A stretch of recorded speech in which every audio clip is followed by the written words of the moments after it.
Hola amigos, ¿cómo están? Sean bienvenidos en este nuevo episodio de Bit Frontera Podcast. Hoy tenemos la revolución digital de las máquinas. Iniciamos con temas muy interesantes. Tenemos también invitados como Carmelo, que es un gran programador, hace parte de nuestra empresa, es socio. Y tenemos también otros invitados que quiero saludar, que Alberto y Andrés, como costumbre, nos están acompañando también con otros temas muy importantes. Tenemos también Sebastián, que es otro socio, que vamos a hacer una pequeña réplica de los smart contract que tuvimos ya en un capítulo anterior con Skullcoin. Entonces vamos a darle un saludito a todos. ¿Cómo están, compañeros? Buenas noches, Juan. Hola, Buenas buenas, noches, hola, chicos. buenas. Hola, Perfecto, buenas noches a compañeros. todos. Entonces le damos salida a Carmelo para que toque el tema de inteligencia artificial. Bueno, listo, pues muchas gracias primero que nada y bueno, pues gracias también por la invitación.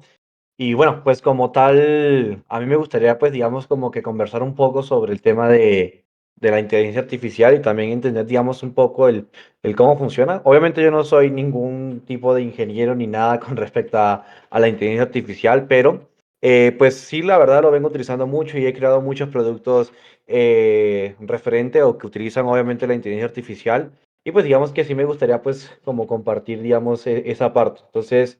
lo primero que todo, sí sería muy importante entender que, bueno, nosotros en nuestro día a día o ya incluso pues en la programación y cuando tenemos un producto final que se conecta pues a utilizar un modelo, hay que entender digamos que diferentes cosas y una de las cosas más importantes es que sí estamos utilizando inteligencia artificial, pero estamos utilizando el producto final. Estamos utilizando un modelo que ya fue creado por una empresa y esta empresa pues bueno, de alguna forma nos lo llegó, nos los hace pues funcionar a nosotros. Por ejemplo, digamos, nosotros en nuestro pues, día a día utilizamos, o bueno, la gente mayormente en su día a día utiliza OpenAI y al final una cosa muy interesante es que OpenAI es una empresa creadora de productos, no es una empresa creadora de modelos. Y eso la verdad es algo muy interesante porque justamente es eso, ¿sabes? Nosotros cuando utilizamos la inteligencia artificial la utilizamos es como un producto final, es como si estuviéramos utilizando un Netflix, un Amazon Prime, como si estuviéramos utilizando cualquier servicio y al final la inteligencia artificial que gran parte de los usuarios usan, la utilizan es como un servicio. Pero realmente atrás de eso hay unos procesos y unas empresas y cantidades de cosas muy grandes y muy importantes que la verdad es que también es como las criptomonedas. Al final del día, las criptomonedas, el producto final son, pues bueno, dinero, ¿no? Crear un dinero, crear Bitcoin y utilizarlo como producto final.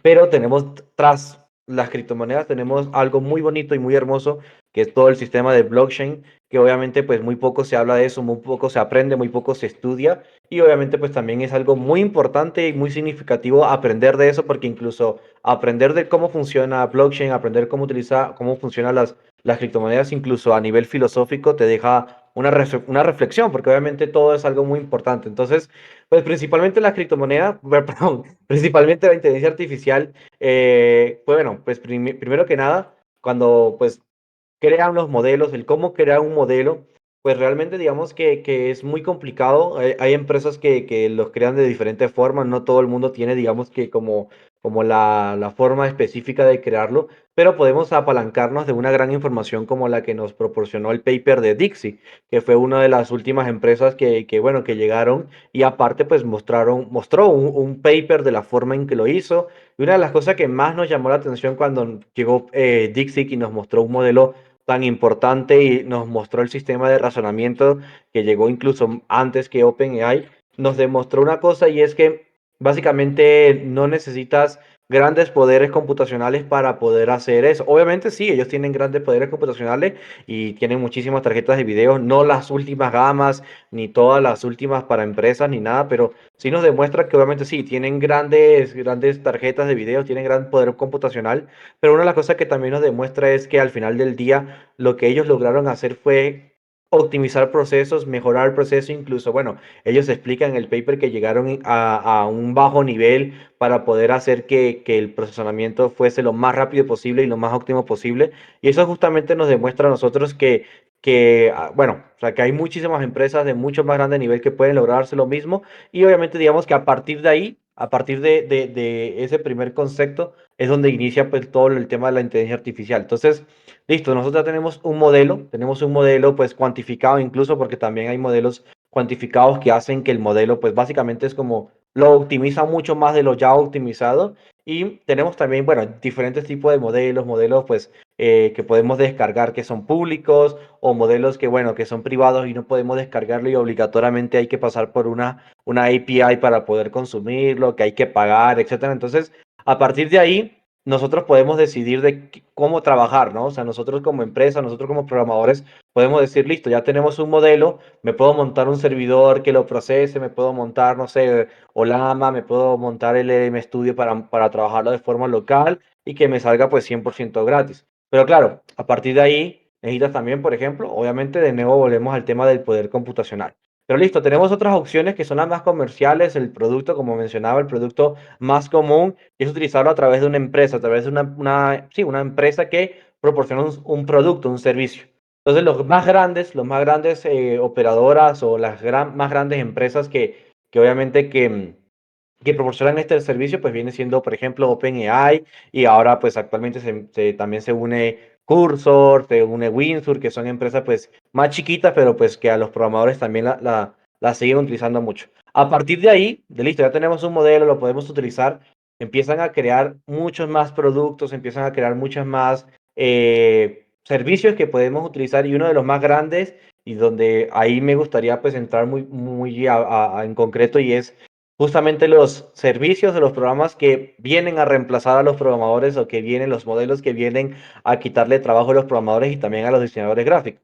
Y de hecho, eso es una cosa muy curiosa y es que nosotros los programadores todo el tiempo, cada que sale una nueva tecnología, cada que sale pues algo novedoso, siempre nos están quitando el trabajo y ahora le tocó también a los diseñadores, cada que sale un nuevo modelo, también tiene que ver con quitarle trabajo a los diseñadores. Entonces, es algo muy curioso porque siempre estamos como en ese debate, en esa pelea constante de quién le va a quitar el trabajo a quién y obviamente pues incluso a lo que la gente no pues digamos que no plantea y es muy poco común y de hecho es lo más efectivo es qué pasa si una inteligencia artificial, un modelo se llega a programar, se llega a crear un producto para reemplazar tareas automatizadas y eso justamente es lo que se tiene que llegar a crear, o sea, la inteligencia artificial o los modelos de inteligencia artificial no es para quitar o reemplazar personas o para quitar trabajo, realmente es para resolver problemáticas, por ejemplo, de automatización, poder resolver tareas, digamos, en donde al final del día son repetitivas, donde todo el tiempo hay que estar haciendo lo mismo, o cuántos de nosotros no hemos pagado publicidad y tenemos que atender a cientos de personas al día, lo cansado que es eso. Entonces, digamos que llega un punto donde, listo, tenemos un producto que realmente el FOD de las personas es decir que nos van a quitar el trabajo, pero realmente lo que hay que pensar es más bien, ok, tenemos un producto que es demasiado importante, un producto muy significativo que nos puede pues servir para mucho, ¿de qué forma podemos nosotros sacarle el provecho a eso? Y pues justamente ahí es donde entra todo el tema, bueno, pues ya tenemos un modelo, ¿por qué no creamos un producto que, por ejemplo, sea capaz de atender a personas en redes sociales, en mensajería, que sea capaz de entrar en una base de datos y poder consultar los productos, que sea capaz de cotizarle, que sea capaz de mandarle correos electrónicos, que pueda automatizar o, bueno, leer calendario, etcétera. Y justamente ahí es donde nosotros, pues los programadores, digamos que tenemos que entrar. Una cosa muy importante que nos proporcionan las grandes empresas como OpenAI, como Dixie también, es que nos proporcionan modelos, unos modelos que son capaces de poder ejecutar funciones. Se llaman las function calling. Esos tipos de modelos son muy importantes porque nos proporcionan a nosotros, nos da la capacidad a nosotros como programadores inyectarles esteroides. Vamos a decirlo así, es como meterles esteroides, meterle mucha vitamina y que él en cualquier momento, dependiendo de la conversación en la que va o justamente en qué punto esté de la conversación, él de forma completamente inteligente, él define qué función va a llamar. Entonces, por ejemplo, una cosa muy útil que en el día a día lo hacemos mucho, digamos, vamos a poner, el usuario, un usuario nos contacta por publicidad, nos escribió y está interesado en saber el producto bueno, el precio de un producto específico. Entonces, claro, ahí es donde entra esa función calling, donde él tiene la capacidad de buscar en la base de datos el producto, o bueno, digamos primero, busca en la base de datos todos los productos.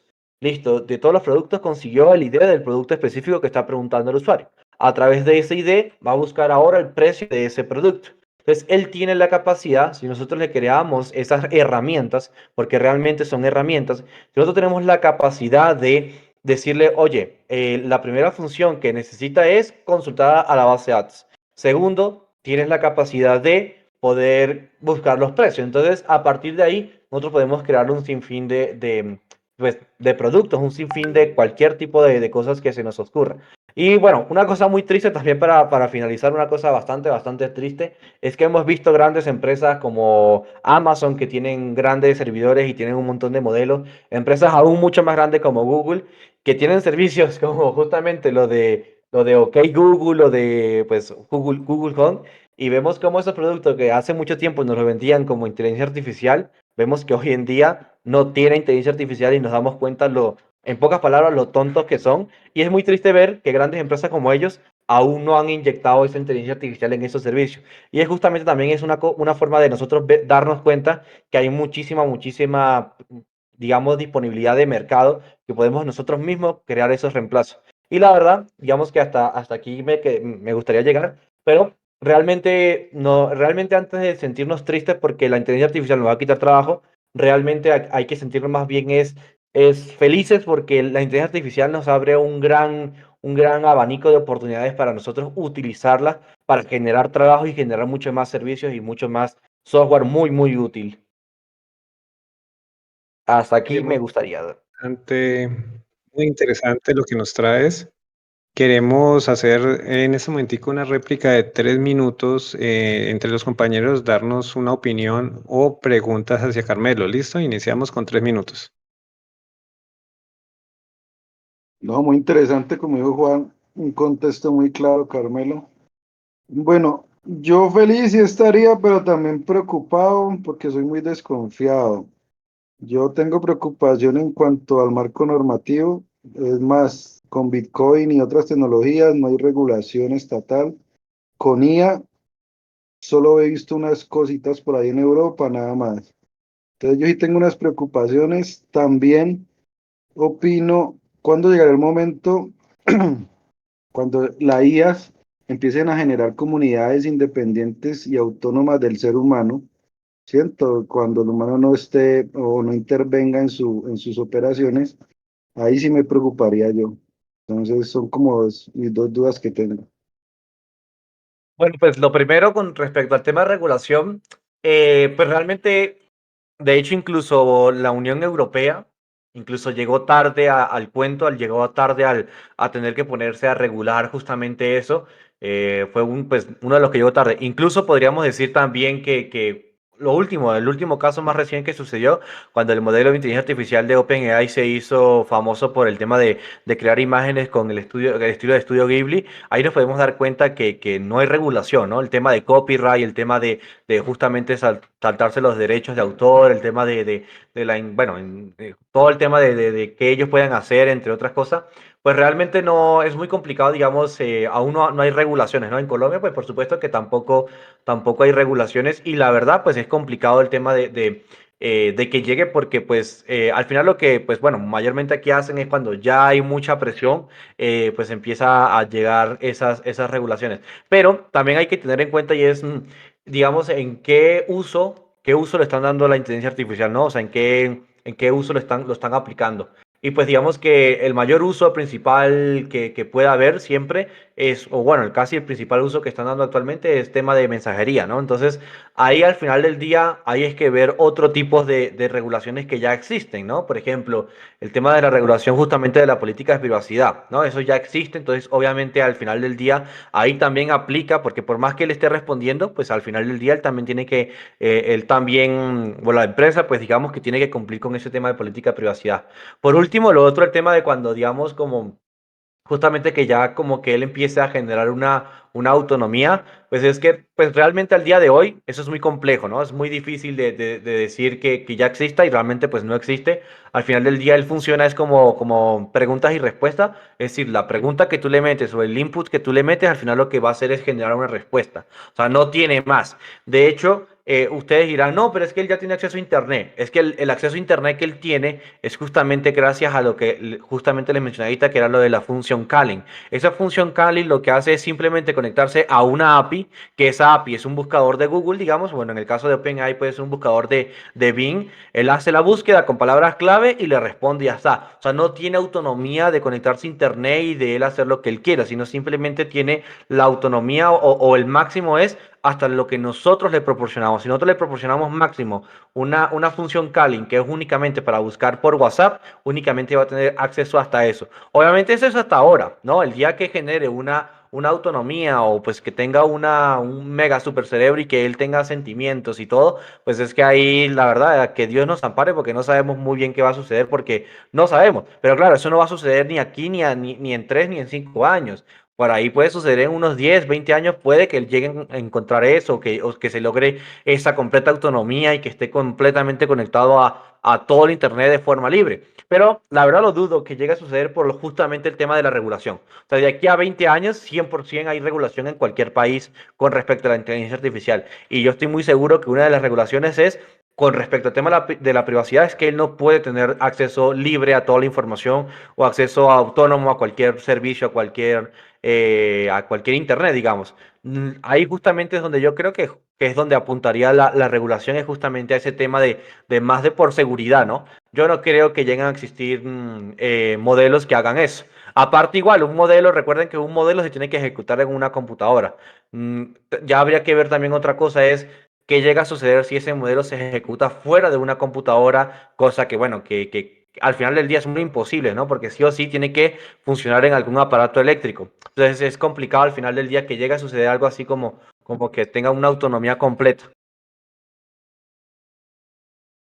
Bueno, yo sí tengo una apreciación, porque va mucho con el tema que les voy a tocar, el tema de la automatización y la robótica. Pero aquí le hago la pregunta a Carmelo, como para darle salida al tema. Mira, como cuando estamos programando, nosotros sabemos que tenemos que ingresar diferentes, oh, Sebas, por lo menos input, ¿no es cierto? Pero lo interesante es que otras plataformas de IA cogen y usan varias empresas o incluso varias prompt para crear mejores prompt, ¿no? Porque eso también uno lo ve cuando uno, supuestamente, algunos pagan el Plus y se meten en OpenAI y entonces comienzan a mejorar con un optimizador de prompt para poder preguntarle supuestamente a la IA de mejor forma, evitar como respuestas tontas, que sea mejor, ¿no? Más estructurada. Entonces, ¿qué nos dices ahí el tema de la orientación? Porque si hay unas plataformas que son para mejorar los prompts, entonces, ¿cómo el humano debe preguntarle a la IA? Sí, realmente una de las cosas también muy útil con respecto a eso es el mismo OpenAI también tiene como su propio servicio para justamente mejorar el prompt. Realmente, pues primero que sí es útil, realmente sí es bastante útil mejorar siempre el prompt. Y pues digamos que hay diferentes estructuras, siempre van encontrando como mejor estructura pues digamos, sí, estructuras para hacerle el input, justamente el prompt. Pero pues digamos, al final del día lo que va a importar es ser muy, ¿cómo decirlo? Ser muy concreto con el prompt, ser muy concreto con el input. Es decir, nunca le vayas a pedir que se imagine algo. Porque justamente ahí es donde entra el problema de la inteligencia artificial y es que ellos generan muchas ilusiones, o sea, empiezan a imaginar. Y ese es el gran problema que tiene la inteligencia artificial y es porque pues como ellos no tienen un cerebro como tal, sino es que les toca ellos una IA generativa. Entonces, ¿qué sucede? Que obviamente pues ellos no tienen la capacidad de ponerse a imaginar y esa imaginación justamente lo que va a llegar es que al final del día tú tienes un resultado muy equivocado. Pero yo personalmente, yo lo que les recomiendo y es lo mejor el resultado que yo he obtenido. Yo, pues personalmente, yo no utilizo OpenAI, el ChatGPT. Yo utilizo otro servicio que es igual, es de OpenAI, pero OpenAI cuando a nivel, como nosotros los programadores nos proporciona muchas herramientas, una de las cosas que ellos nos proporcionan es un playground. El playground que nos proporciona a nosotros es pues justamente, como dice la palabra, es para uno ponerse a jugar y hacer pruebas y tal. Pero yo ese es el que utilizo, digamos que mi día a día. ¿Por qué lo uso? por dos motivos. Una es porque me deja configurar mucho más como la temperatura, que la temperatura en la respuesta de una inteligencia artificial lo que nos dice es justamente cuánto de imaginación o cuánto de random o determinativo va a ser. Es decir, si entre más cero va a ser más determinado la respuesta, es decir, que le vuelves a preguntar lo mismo y va a ser menos random la respuesta. Porque volvemos al tema de que la IA es generativa, o sea, va a estar todo el tiempo generando y es de forma aleatoria. Él lo que hace es conectar puntos, es como neuronas. Esta neurona está más cerca de la palabra hola, significa que tú me estás saludando y por eso a partir de ahí él lo que busca es que es palabra más cercana. Entre más cerca al cero de la temperatura tú lo colocas, lo que va a permitir es que sea menos aleatoria esa búsqueda, que las búsquedas sean los más cercanos. Entonces, una de las cosas que a mí me gusta utilizar en el playground es justamente eso. Si yo necesito una respuesta que sea muy en concreto, por ejemplo, vamos a suponer código de programación, o que necesito algo que sea, no sé, por ejemplo, vamos a suponer que busco temas de abogados, temas legales, y que quiero que sea muy determinado porque no quiero que se invente nada, pues obviamente entre más cerca al cero vas a tener mejor resultado en cuanto a eso. Pero es cierto que a veces dicen que eso puede que aumente los costos, etcétera, pero al final es lo que tú buscas, ¿no? Es justamente para eso, para que vayas tocando. Otra de las cosas que me encanta muchísimo del Playground es que te da una segunda cosa y es que tú puedes personalizar es medio redundante, pero tú puedes personalizar la personalidad de la inteligencia artificial. Es decir, recuerden que la inteligencia artificial tiene dos modos de input. Uno que es el input del usuario normal, es decir, como la pregunta que va a hacer el usuario, y otro es una cosa que se llama el System Instruction, es decir, la instrucción que él va a tener como su cerebro. Y en el Playground justamente te permite hacer eso. En el modo de ChatGPT normal te lo permite hacer, pero tienes que pagar, tienes que entrar en el modo de pagar la mensualidad y ahí te da la opción de tú poder optimizar como el System Instruction. Una cosa que justamente en el Playground sucede es que tú puedes colocar el System Instruction y aparte puedes colocar pues el input del usuario. Entonces, si en el System Instruction tú le colocas también una instrucción que sea algo como, quiero que seas muy claro en la respuesta, necesito bueno, vamos a poner nosotros programadores, la respuesta tiene que ser en base a TypeScript, tienes que utilizar tecnologías como React, utilizar tecnologías como Astro, tienes que saber utilizar Git, entonces tú le colocas ahí la información, cuando él vaya a hacer la respuesta del usuario, sumándole también más información que el usuario le está agregando en el input, toda esa información al final lo que le va a servir es para poder procesar muchísimo mejor la pregunta y al final dar una respuesta muy, muy, muy coherente a lo que tú necesitas. Entonces, yo a lo que pues, más les recomiendo es justamente el tema del System Instruction, porque ahí es donde uno puede ser muy explícito y decirle que tiene que responder de esta forma, o supongamos, por ejemplo, que queremos utilizar el formato Markdown, que queremos utilizar el formato HTML, ahí es donde tú le puedes colocar, porque al final del día ese es como el input cero, ese es su cerebro. Una de las cosas que también hay que tener en cuenta en ChatGPT es que ChatGPT, por desgracia, que a mí no me gusta, personalmente a mí no me gusta, ChatGPT tiene memoria. ChatGPT tiene memoria. Incluso si borras todos los mensajes que tienes ya, todo el historial de mensajes, él sigue teniendo memoria de todo lo que tú dices. ¿Por qué a mí no me gusta? Porque eso puede dar problemas justamente a que la memoria se le llena, que el window context es demasiado grande o que justamente empiezas a alucinar respuestas con referente a otro tema que ya hemos hablado. Y justamente por eso es que a mí no me gusta ChatGPT. Por esa razón también el Playground, una de las cosas que a mí me gusta es que cada conversación es nueva, siempre es nueva. Nunca tiene historial, no va a tener memoria. Y una de las cosas que eso primero, pues en privacidad es increíble, ¿no? Segundo, siempre te va a dar una respuesta con respecto a tu input, porque de esa forma siempre, siempre, siempre es una conversación nueva. No tiene que ponerse a imaginar, no tiene que ponerse a recordar cosas, porque no tiene la necesidad de hacer eso. Entonces, eso también es otra de las cosas que es muy importante tener en cuenta cuando utilizamos ese tipo de productos. Igual, eso también aplica cuando nosotros creamos un producto, por ejemplo, un producto justamente de mensajería de texto.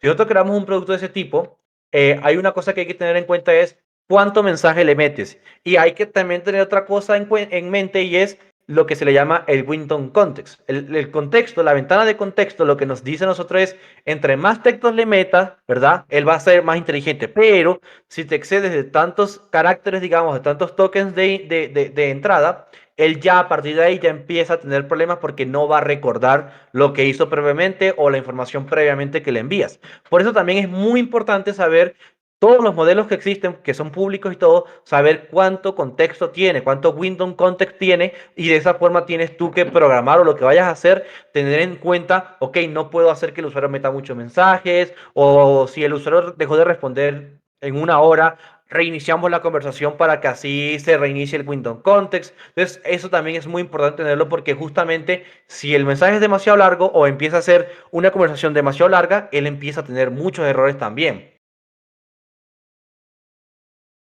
Ok, no sé si de pronto tengo otra pregunta, Alberto, pero yo tengo otra pregunta. Mira, eso va para todos los usuarios. El tema, no sé si has visto en muchos sitios, ya dan cursos, incluso en las universidades, en el SENA, cursos para poder entender supuestamente cómo es la tecnología de inteligencia artificial, que sabemos que es un modelo que se remota, bueno, su origen es casi desde 1950 y luego llega a 1970 y ahorita conocemos esta gran explosión.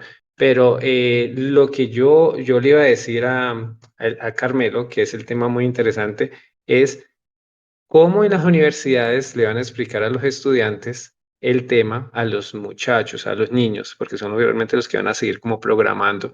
Y para rematar otro tema, el tema de los tokens o los créditos, porque esto no funciona no solamente pagando, sino que tienes como las limitantes que ya lo mencionaste. Entonces, ahí para que porfa nos profundices ese tema. Listo, bueno, lo primero con respecto al tema de las universidades, pues es que realmente todo depende, ¿no? O sea, depende también, realmente depende en pocas palabras, de la clase de profesor que tengas, porque si el profesor pues es bueno y sabe mucho de inteligencia artificial y de redes neuronales, pues evidentemente te puede dar una clase buena, digamos. Al final del día, como decía al inicio, lo que es una inteligencia artificial, y si te lo van a enseñar el cómo funciona, pues al final se remonta desde redes neuronales y crear una red neuronal para que funcione, hacer pruebas y toda la capacidad que tiene, justamente pues ahí es donde está lo complicado, o sea, donde realmente está lo complicado porque tú puedes hacer, bueno, de hecho lo común y lo que cuando uno busca por internet para aprender redes neuronales y todo eso, mayormente siempre terminan es creando un juego y que el juego sea completamente inteligente, controlado a través de una inteligencia artificial para que él tenga justamente aprender a cómo funciona, ¿no? Aprender a lograr llegar a la victoria. Entonces, el problema está en que las redes neuronales, todo el cómo funciona, al final es como un niño. Cuando un niño pues está recién nacido, todo a partir de ahí, él tiene que aprender de la vida. Entonces, ¿qué sucede? Que esa red neuronal funciona lo mismo. Tú tienes que meterle un input y decirle a él que ese input, bueno, la respuesta que él dio, tienes que decirle si es correcta o no. De hecho, una de las cosas muy interesantes cómo funcionan las redes neuronales es que justamente eso se le llama como un supervisor. O sea, el quien se encarga de decirle si la respuesta fue correcta o no, se le llama supervisor. Y resulta que también unas cosas que se dan cuenta hoy en día, porque a veces los modelos de ChatGPT, porque a veces algunos modelos, de hecho eso sucedió hace poco, hace como para un año, algo así, sucedió que sacaron un modelo que en Twitter se hizo súper famoso de que el modelo era más tonto que los anteriores y que le habían hecho la misma prueba y que justamente eran más tontos. ¿Por qué sucede? Porque lo que ellos hacen es que, o sea, la inteligencia artificial se vuelve inteligente y en vez de ellos hacer una respuesta correcta, lo que ellos hacen es buscar una respuesta que el supervisor crea que es correcta. Y eso también es un problema porque justamente lo que ellos hacen es, como es random, como es aleatorio, lo que ellos hacen es todo el tiempo estar buscando palabras y van combinando palabras y eso lo que va a suceder es que cuando ellos busquen o crean una palabra que pueda ser medianamente correcta, ahí es donde ellos superan el supervisor. Y obviamente eso es un problema porque justamente está el tema de que como es tan aleatorio, pues bueno, todo el tiempo pueden estar ahí generando palabras como lo que decían lo del, si pones a un simio a teclear, él de forma aleatoria puede que te escriba la Biblia, digamos. Entonces, en este caso es lo mismo. En este caso, él lo que está haciendo es de forma aleatoria, combina palabras y a ese punto llega un momento donde el supervisor le dice, listo, está ok lo que respondiste, pasemos. Pero claro, ¿qué sucede si el supervisor tampoco es tan inteligente? ¿O qué sucede si lo que el man respondió o la inteligencia artificial respondió fue, no sé, digamos un 50% de calidad correcta con respecto a lo que debería responder? Entonces, claro, obviamente ahí es donde entra todo el tema de la red neuronal y donde lo complicado que es explicarlo. Por eso es que los grandes modelos de inteligencia artificial pueden llegar a pesar 20 gigas, a pesar 30 gigas, porque es que necesitan tener, imagínense, es como decir que tienen todas las palabras del mundo con frases y todo puesto en un archivo. Obviamente, pues lo que va a suceder es que por eso es que pesa tanto, ¿no? Y las combinaciones todo lo que hicieron con el supervisor, todo está ahí, digamos. Entonces, esto es donde está lo complicado. Por eso es que realmente es muy difícil llegar a crear una inteligencia artificial en las universidades, a no ser que obviamente que tengas un laboratorio con toda esa capacidad, pues por supuesto que sería increíble. Pero si no, es que realmente aprendes el concepto, pero cuando empiezas a aplicarlo, digamos, dentro, pues sí, a nivel práctico, pues es que es muy complicado que llegues a un buen resultado. Por eso es que eso es complicado. Lo otro con respecto al tema pues de los tokens y precios. Bueno, primero que nada, los tokens, como ya mencionaba, los tokens sí son importantes. El cómo funcionan los tokens, un token no es un carácter, un token es un conjunto de caracteres que puede ir de entre 1 a 5 caracteres, digamos. Y de hecho, un dato curioso que para nosotros los españoles, para que hablamos en español, una cosa muy interesante es que la ñ es uno de los tokens más costosos que tiene. Porque obviamente esa ñ, como es muy poco usado, digamos, y comparado al todo el inglés que él tiene, obviamente la ñ es un token pues que es bastante costoso. Y lo que hace básicamente el token, el cómo funcionan los tokens, básicamente lo que hace es que él, a nivel también neuronal, lo que él va a intentar hacer es igual, juntar palabras, y por eso es que cada carácter tiene un costo de un token, digamos, que puede ser, como digo, entre 2 caracteres, 3 caracteres. De hecho, nosotros podríamos buscar por internet, también OpenAI también tiene una herramienta para nosotros calcular la cantidad de token. Y eso es la verdad, es bastante útil ver la cantidad de token que puede tener un archivo que tú subas o ver la cantidad de token que tiene un system instruction, porque eso nos deja justamente lo anterior que mencionaba y es lo del context window. Justamente lo que nosotros nos ayuda es: listo, yo estoy subiendo un input que utiliza 1000 tokens y estoy subiendo un archivo que también pues suma otros 1000 tokens. Listo, ahí ya llevo 2000 tokens. Pero estoy utilizando ChatGPT, el 4o, que el 4o digamos que tiene un window context máximo de 32.000 tokens. Entonces, claro, si yo le subo 1000 más los otros el archivo, más la inteligencia artificial me da una respuesta que son de... Porque también eso también es otra cosa muy curiosa, y es que los tokens de respuestas también son sumados, también son tokens de respuesta, también la inteligencia artificial también lo cuantifica de esa forma. Entonces, claro, si sumas también la respuesta que te da, listo, esta conversación ya va por los 5000 tokens. Entonces ya me queda, el resto ya me está sobrando ahí 32.000, bueno, me está sobrando, digamos, 28.000 tokens. Entonces, cada que le vas agregando más información y más información, obviamente se va reduciendo más el Winton context. Por eso es que les menciono que no es muy buena idea uno tener unas conversaciones gigantes, porque se va a volver tonto. De hecho, un dato también curioso, el Playground, que les mencionaba anteriormente, tiene la capacidad, tiene la herramienta de nosotros darnos cuenta cuántos tokens de input va y cuántos tokens de salida va. Y eso es bastante útil porque justamente te das cuenta sin tener que estar calculando de forma externa, sino es que ya él, por defecto, ya la herramienta te da esa opción, te puedes dar cuenta justamente cuántos tokens va y cuántos no. Ahora, con respecto al precio, es que realmente eso sí ya es completamente muy subjetivo. O sea, cuánto cobrar por token y por qué las empresas cobran eso.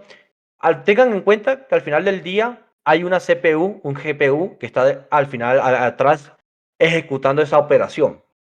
Yo supongo, obviamente, que el precio viene a partir de ahí, pero nos dimos cuenta con Dixie que ellos, con un Windows Context mayor y con un modelo de inteligencia artificial mayor, ellos generaban un precio mucho inferior a lo que es OpenAI.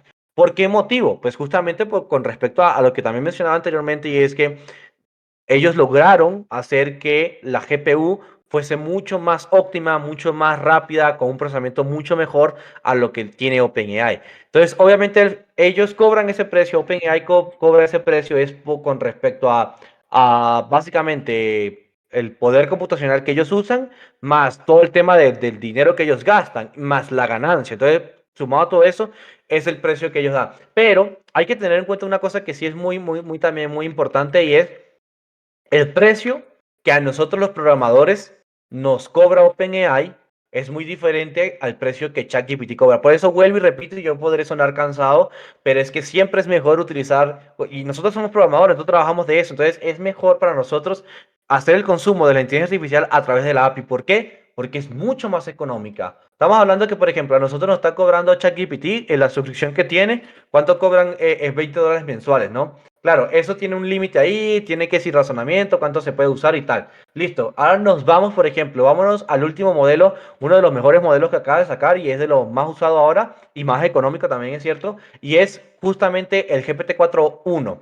¿Cuánto cuesta el GPT-4.1? Como les mencionaba, ellos cobran a partir de tokens. Entonces, por ejemplo, ellos tienen token de entrada por 1 millón de tokens, 1 millón, escuchen, es 1 millón, eso es demasiado. Por 1 millón de tokens cobran $2 y por 1 millón de tokens de salida cobran $8. Que recuerden que el toque de salida es lo que responde la inteligencia artificial. Entonces, por 1 millón de tokens que responda la inteligencia artificial son $8. Ustedes me preguntarán, Carmelo, tú la utilizas mucho y tienes un montón de productos y tal con inteligencia artificial. ¿Cuánto pagas? Yo al mes estoy pagando como $2 al mes. Y es nada. $2 entre mi uso personal y entre productos que tengo funcionando con inteligencia artificial. Pagar $2 al mes es que no es nada. Porque nosotros pagamos es a través de la API. Pagamos por el uso de la API. No pagamos una suscripción. Entonces es bastante económica. Imagínense pasar de pagar $20 por pagar $2 y aparte conseguir un mejor resultado y tener productos que utilizan esa API. Obviamente es muchísimo más económico.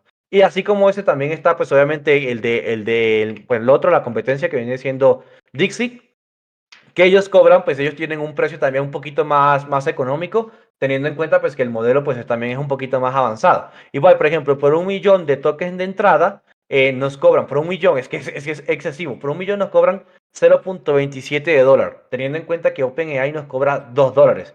Él nos cobra por el mismo millón, nos cobra 0.27. Y por el millón de salida, nos cobra 1,20, perdón, 1,10, teniendo en cuenta que OpenAI nos cobra $8. Es decir, que el precio es bastante significativo y muy económico, obviamente, en Dixie. Eso es sin el razonamiento. Pero aquí justamente la otra diferencia es cuánto Windows Context tienen cada uno, ¿no? Por ejemplo, el de Dixie tiene 64.000 tokens máximo de contexto, 64.000 tokens, que la verdad es bastante. Y el de OpenAI, si no estoy mal, porque aquí no lo encuentro, pero si no estoy mal, tiene 32.000 tokens de caché, ¿no? De Windows Context. Entonces, justamente también ahí es donde uno ve pues la diferencia. Pero hay un gran problema, y ahí sí yo le puedo dar como el punto a favor a OpenAI. Y el gran problema que tiene Dixie es que no son buenos ejecutando las function calling. Justamente lo que les mencionaba anteriormente de la function calling, Dixie es bastante patético ejecutándolas, mandando esa orden de ejecución. Y una de las mejores pues, que creó ese sistema de function calling, pues justamente OpenAI, ellos son muy buenos, por no decir que uno de los mejores que actualmente son capaces de ejecutar eso. Bueno, compañeros, yo creo si tiene alguna otra pregunta a Carmelo, me parece muy interesante. Y yo si tengo otra pregunta, qué pena, Carmelo. Mira, el tema de las versiones, eso lo explicaste muy rápido, pero es bueno que la gente se dé cuenta de que también en algunas versiones que son más optimizadas o que se le ha sacado como el sustrato, o sea, de información y se pueden aplicar en versiones pequeñas, se pueden colocar incluso hasta en Raspberry. Quisiera que pronto profundizaras ese tema. Sí, bueno, realmente con respecto a las versiones o modelos, dependiendo cómo le queramos llamar, pero digamos que con respecto a los modelos, pues sí, afortunadamente, bueno, obviamente lo que sucede con los modelos, hoy en día tenemos la oportunidad bueno, correrlo incluso, como comentas, en una Raspberry, y una de las cosas el por qué. Básicamente lo que hacen estos modelos es que son o entrenados, bueno, hay dos opciones, ¿no? Una es que sean entrenados con menos información, es decir, pues que obviamente que tienen menos capacidad. Por ejemplo, hay una cosa que por qué estos modelos pesan tanto o por qué son tan inteligentes. Es por una cosa que se llaman como los agentes. Ellos internamente en el modelo tienen agentes, tienen profesionales. Cuando tú le hablas de programación, te responde un agente de programación. Cuando tú le hablas de diseño gráfico, te responde un agente de diseño gráfico. De hecho, uno de los principales que también habló de ese tema, el cómo funcionaba, era justamente Meta. Meta son uno de los creadores de modelos open source bastante buenos. Y ellos explican justamente cómo funciona eso. En pocas palabras, como mencionaba, era eso. Básicamente, un modelo lo que hace es tener muchos profesionales e internamente lo que están haciendo es que uno responde, uno tiene más información que el otro. Es como si uno fuese más profesional que el otro. Y de eso lo que al final del día lo que va a hacer es que sea más pesado, que tenga más información, que tenga más capacidad, pero a la vez pues va a necesitar que pues tenga más poder computacional para ejecutar eso. Las versiones mini o los modelos mini justamente lo que hacen es eso, básicamente es quitar profesionales, quitarle información y volverlos un poquito más tontos, pero pues a cambio tienes que lo puedes, o bueno, en el caso de OpenAI, lo que tienes es que responde más rápido, o en el caso que tú lo vayas a tener en tu propio servidor, lo que puedes obtener es que va a funcionar más rápido también, pero bueno, lo único que pierdes es que sea inteligente, digamos, o que se vuelva un poquito más bobito en la respuesta, o que las respuestas justamente sean un poco más aleatorias, con una información menos fuerte, digamos. Entonces, eso es lo que pierdes a cambio de eso. Ahora, hay otras versiones, otras cosas, otros modelos que son los modelos cuantificados. Los modelos cuantificados son modelos optimizados a partir de un modelo principal. O sea, básicamente lo que ellos hacen es lo siguiente. Supongamos, como ya habíamos dicho, que ellos funcionan a través de redes neuronales. Ahora bien, ¿qué sucede, por ejemplo, en nuestro idioma el español, que tenemos palabras con acentos y con acentos, o que una palabra la podemos escribir con acentos y también la podemos escribir sin acentos? Y, o sea, por más que esté mal escrita, son palabras sin acentos. Eso, digamos que en un modelo grande, gigante, él va a tener todas las palabras, sea con acentos, sin acentos, tiene todas las variantes. Ahora, un modelo cuantificado lo que va a hacer es agarrar ese modelo y lo va a empezar a optimizar y quitar palabras redundantes, quitar neuronas redundantes, y lo que va a hacer al final del día es quitar palabras, hacerlo más sencillo, hacer el modelo más sencillo, igual quitando información, pero lo que va a hacer es hacerlo más sencillo, ¿no? O sea, justamente optimizar el modelo. Eso es lo que nos va a dar, pues a cambio es igual, volvemos al mismo tema. Nos va a dar un modelo que pesa mucho menos, un modelo que lo podemos correr, digamos que incluso con CPU, como una Raspberry, que podemos correrlo en una GPU pues más sencilla, pero al final lo que vamos a perder es eso. Al final lo que perdemos es capacidad de variantes, o que digamos que se vuelve más redundante, quitar neurona. Supongamos lo siguiente. Supongamos que cuando él habla la palabra hola, cuando él dice hola, él tiene la neurona que dice hola, muy buenas, ¿cómo estás? Hola, buenos días, hola, buenas noches, o simplemente hola también tiene una neurona que dice buenos días. Bueno, lo que básicamente hace él cuando uno cuantifica es quitar muchas variantes, ¿no? Si supongamos que es una cuantificación súper pesada, entonces si llegamos, no sé, a una cuantificación Q4, digamos, que ya es pesado, entonces lo que tú haces es que en vez de que tenga 5 variantes, ahora nada más tiene 2 variantes, el hola buenos días y el hola buenas noches, nada más. Eso es básicamente lo que sucede cuando cuantificas un modelo, pero lo bueno es que lo puedes ejecutar en CPU mucho más lentas, o en GPU más lentas, pero pues al final del día, si tiene mucha información que es redundante, o mucha información que pues que te da igual, pues justamente lo que puedes hacer es cuantificar. Y de hecho, una de las plataformas más famosas que tiene un montón digamos, de modelos que puedes utilizarlo es Hugging Face. Hugging Face es una plataforma, una comunidad, digamos, open source, y ahí tienes pues modelos gigantes que justamente tiene de diferentes tipos de modelos. Los puedes descargar y lo puedes hacer funcionar de forma local. Y justamente ahí es donde tú entras, digamos que listo, este modelo tiene 7 billones de parámetros, es decir, tiene 7 billones de contexto en general, o sea, no de window context, sino de información. Fue entrenado con 7 billones, y él pesa 81 gigabytes, pero tienes el 7B cuantificado a Q2, entonces el Q2 ahora pesa, por ejemplo, de 81 pasó a pesar 20 gigas. Pero tienes el Q4 pues de igual, pasó de 81 gigas, pasar a 4 gigas, digamos. Es básicamente la forma en la que pues funciona la cuantificación. Ok, entonces dime, si estamos hablando de que le vamos a poner versiones light, en otras palabras, a nuestro equipo una cafetera para que nos diga buenos días y todo el tiempo esté interactuando con el humano, entonces llegamos a un punto de la robótica y la optimización, que es el siguiente tema, que se puede decir que son inteligentes nuestros equipos del hogar. O sea, llegar a ese punto de tener versiones muy pequeñas. Pues realmente sí, sí se puede llegar, y es lo que comentaba con el tema de los juegos. O sea, tú puedes crear un modelo que sea capaz de un juego básico, no sé, la culebrita, que sea capaz de entender cómo funciona y ese modelo te puede pesar 20 megas, digamos que hoy en día 20 megas pues es demasiado poco, ¿no? Entonces, obviamente ese modelo puede que sea funcional así.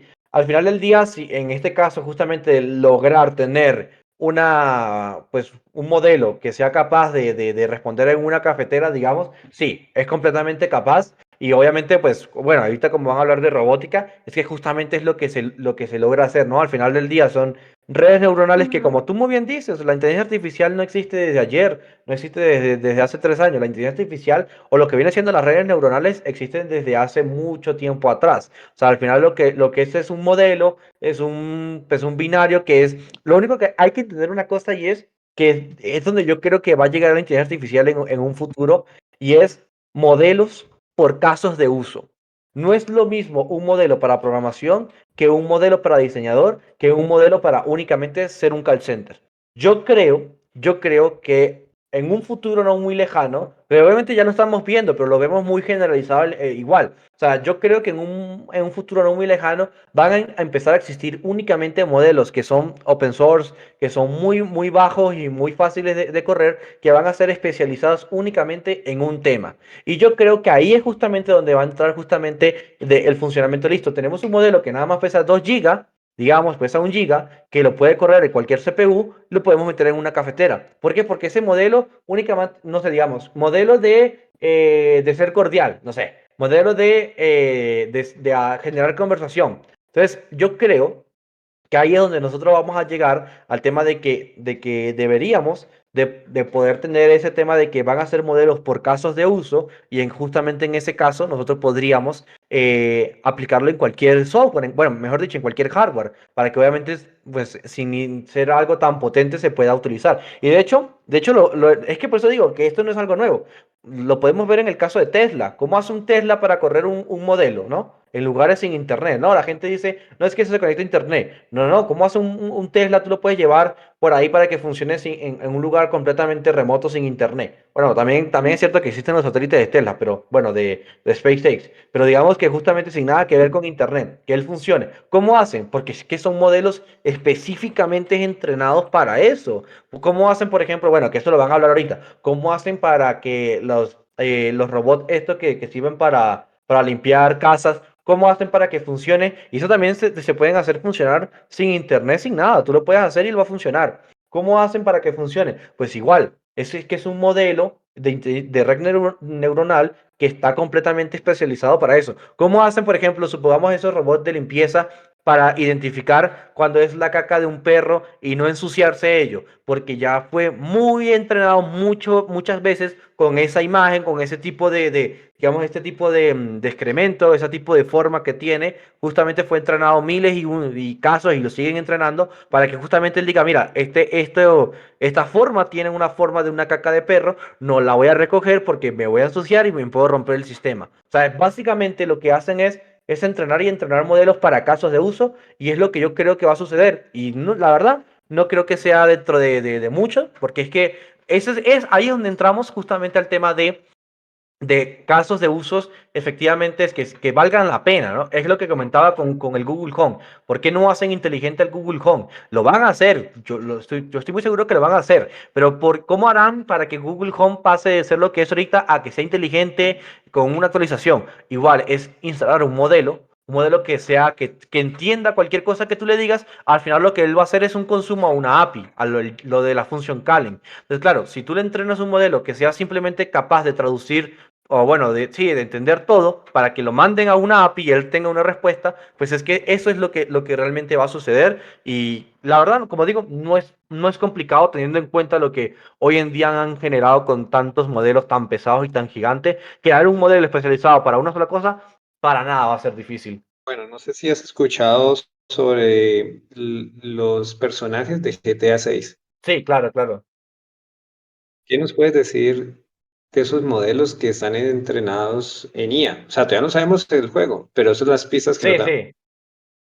Eh, es que ahí donde volvemos al mismo tema, de que la verdad, ahí es donde también uno va a ver los casos de uso. De hecho, hace muy poco hablaba con un amigo sobre un juego, creo que era el Skyrim, se llamaba, que le metieron un mod, o sea, no era oficial, era un mod que le habían metido, que básicamente lo que él hacía era que por personaje se conectaba a OpenAI, generaba pues el input del usuario con una respuesta, con un system instruction, y eso era lo que te terminaba respondiendo básicamente el usuario. Yo creo que bueno, en este caso los NPC de GTA 6, si llegan a ser así, pues genial, no sabemos. Pero al final del día los NPC funcionan con redes neuronales, o bueno, algunos. También depende mucho del juego y la forma como fueron creados, que al final a nosotros como consumidor nunca nos explican.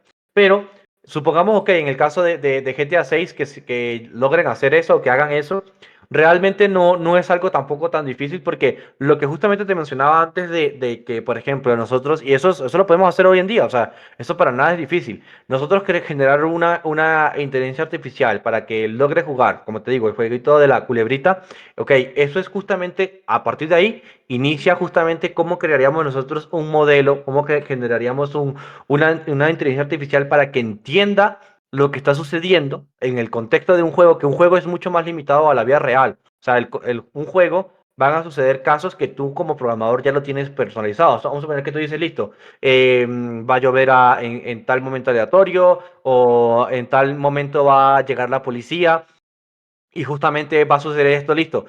A partir de ahí, básicamente lo que tú haces es entrenar y entrenar y entrenar el modelo para que tú le dices, mira, llegó la policía y la policía te dijo esto. Si tú le respondes una grosería o una palabra aleatoria, lo que va a suceder es que ese policía se va a molestar. Entonces, obviamente, para ti, ¿qué te conviene más? Que el policía esté o que te revise normal, o que te meta preso, digamos, que te ponga las esposas. Obviamente, digamos que a partir de ahí él tiene que hacer ambos casos. O sea, para entrenar una inteligencia artificial, él tiene que hacer ambos casos. Él tiene que hacer el caso de uso de qué sucede si yo lo insulto, qué sucede si coopero con él. Y él va a entender, ok, si yo coopero con él, significa que él me va a tratar bien. Si yo lo insulto, me va a tratar mal y sucede esta cosa. A partir de ahí, lo que hacen es, como digo, cuantificar o entrenar modelos, y lo único que hacen es, al final del día, es un modelo, porque eso, así es como funciona también otros juegos. Lo que van a hacer es un modelo, y ese modelo lo que va a hacer es poder replicarse con todos los NPC, pero con diferentes casos de uso. Por ejemplo, este es el modelo para un policía y él tiene que saberse esto, o este es el modelo pues, un vendedor bueno, de sustancias ilícitas, y él tiene que hacer esto y saber que va a suceder esto con la policía. O sea, simplemente es un modelo, o sea, o bueno, dos, tres modelos que pueden tener internamente y funcionar. Realmente, como digo, realmente no es algo hoy en día, es que con las computadoras que tenemos hoy en día no es difícil. Una empresa tan grande como lo es Rockstar, tampoco sería difícil que ellos hicieran ese tipo de modelos. Y realmente sería un antes y un después, o sea, pero sería un increíble un antes y un después que esos juegos tengan interacción con el usuario, y que, o sea, que no sea para nada programado, sino es que sea completamente aleatorio. Y como al final del día, vuelvo y repito, todo esto, en mi opinión, es gracias a la función calling. O sea, para mí la función calling también en la programación y en la inteligencia artificial es un antes y un después, porque uno puede crear lo que uno quiera. O sea, vamos a suponer, tú tienes dentro de tu juego, el NPC tiene la función de caminar, ¿verdad? O sea, es decir, lo típico de que lo que hace un juego, de que camina de un punto a otro punto, ¿no? Listo. Ya ahí con eso tienes la función de caminar. Ahora bien, tú dentro de tu modelo le enseñas que, si supongamos que él me dice, Carmelo, camina a tal lugar. Entonces, si eso me llega a mí como programador, yo sé que tengo que caminar a tal lugar. Entonces, si tú como empresa haces que él pueda en cualquier momento tener pues básicamente la decisión de mandar ese mensaje de caminar a tal lugar, eso ahí es donde se volvería un juego completamente, pues digamos, autónomo, por así decirlo, de esa forma. Es un juego autónomo, porque justamente él diría, listo, mira, tengo la policía atrás y yo voy en un carro. ¿Qué puedo hacer? Listo, voy a acelerar más. Entonces le mando la señal a la computadora para que el NPC empiece a acelerar más. Y eso realmente con la función calling, que como digo, eso ya tiene tiempo que medio existe, entonces eso realmente no es difícil. Y crearlo a partir de un modelo como lo puede ser, o bueno, una empresa como puede ser Rockstar, generar un modelo así, tampoco sería para nada difícil. Que bueno, que también ahí entraría otro tema, que justamente eso no lo hemos hablado, y es el tema del fight tuning. El fight tuning también es algo que yo creo que sin duda también es muy útil para empresas como lo viene siendo Rockstar. Muy interesante el tema que nos trae Carmelo hoy. Bueno, otra cosa, antes de pasar a robótica, ¿te parece o no que realmente la IA reemplace todas las funciones del humano en oficina? Mm, depende. Yo creo que la inteligencia, como decía al inicio, o sea, la inteligencia artificial es una herramienta que yo creo que es para quitarnos tareas repetitivas. Si hablamos, por ejemplo, de tareas, pues, no sé, de generar un Excel, tema de contaduría, por ejemplo, de contabilidad, yo creo que sí estaría bien. Ahora, si hablamos de temas, por ejemplo, de tomas de decisiones, creo que no estaría bien. Entonces, es como que también justamente, pues, es lo que depende, ¿no? O sea, vuelvo y repito, yo creo que al final del día va a depender mucho de qué tarea que quieran quitar. O sea, a tema administrativo, como digo, atender usuarios, un call center, ser un secretario, digamos, yo creo que sí ahí estaría bien que se quite porque son tareas que son repetitivas y que pues obviamente una inteligencia artificial lo puede hacer. Pero ya el tema, por ejemplo, no sé, como de diseño, ya el tema de creatividad, que vienen siendo tomas de decisiones con creatividad, yo creo que eso no está bien porque obviamente como decía, como es algo aleatorio, como es un generativo, obviamente no va a tener la mejor experiencia o la mejor decisión para él decidir, porque pues al final es algo que, por ejemplo, cómo funciona la tecnología en sí, ¿no?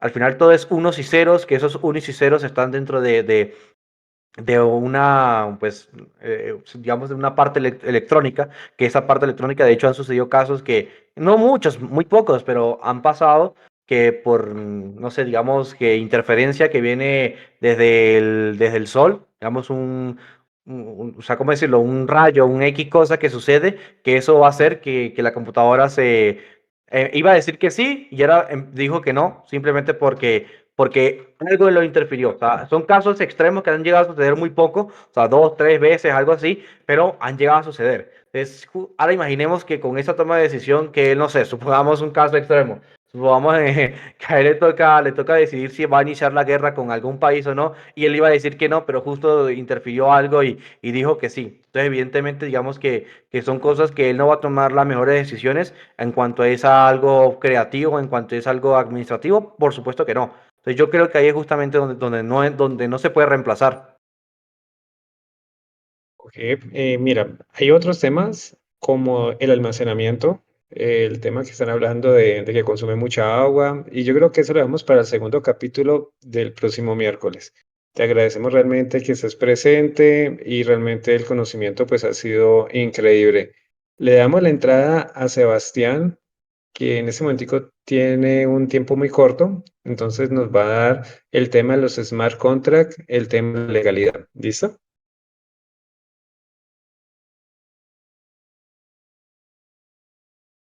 Sebas, ¿estás en línea?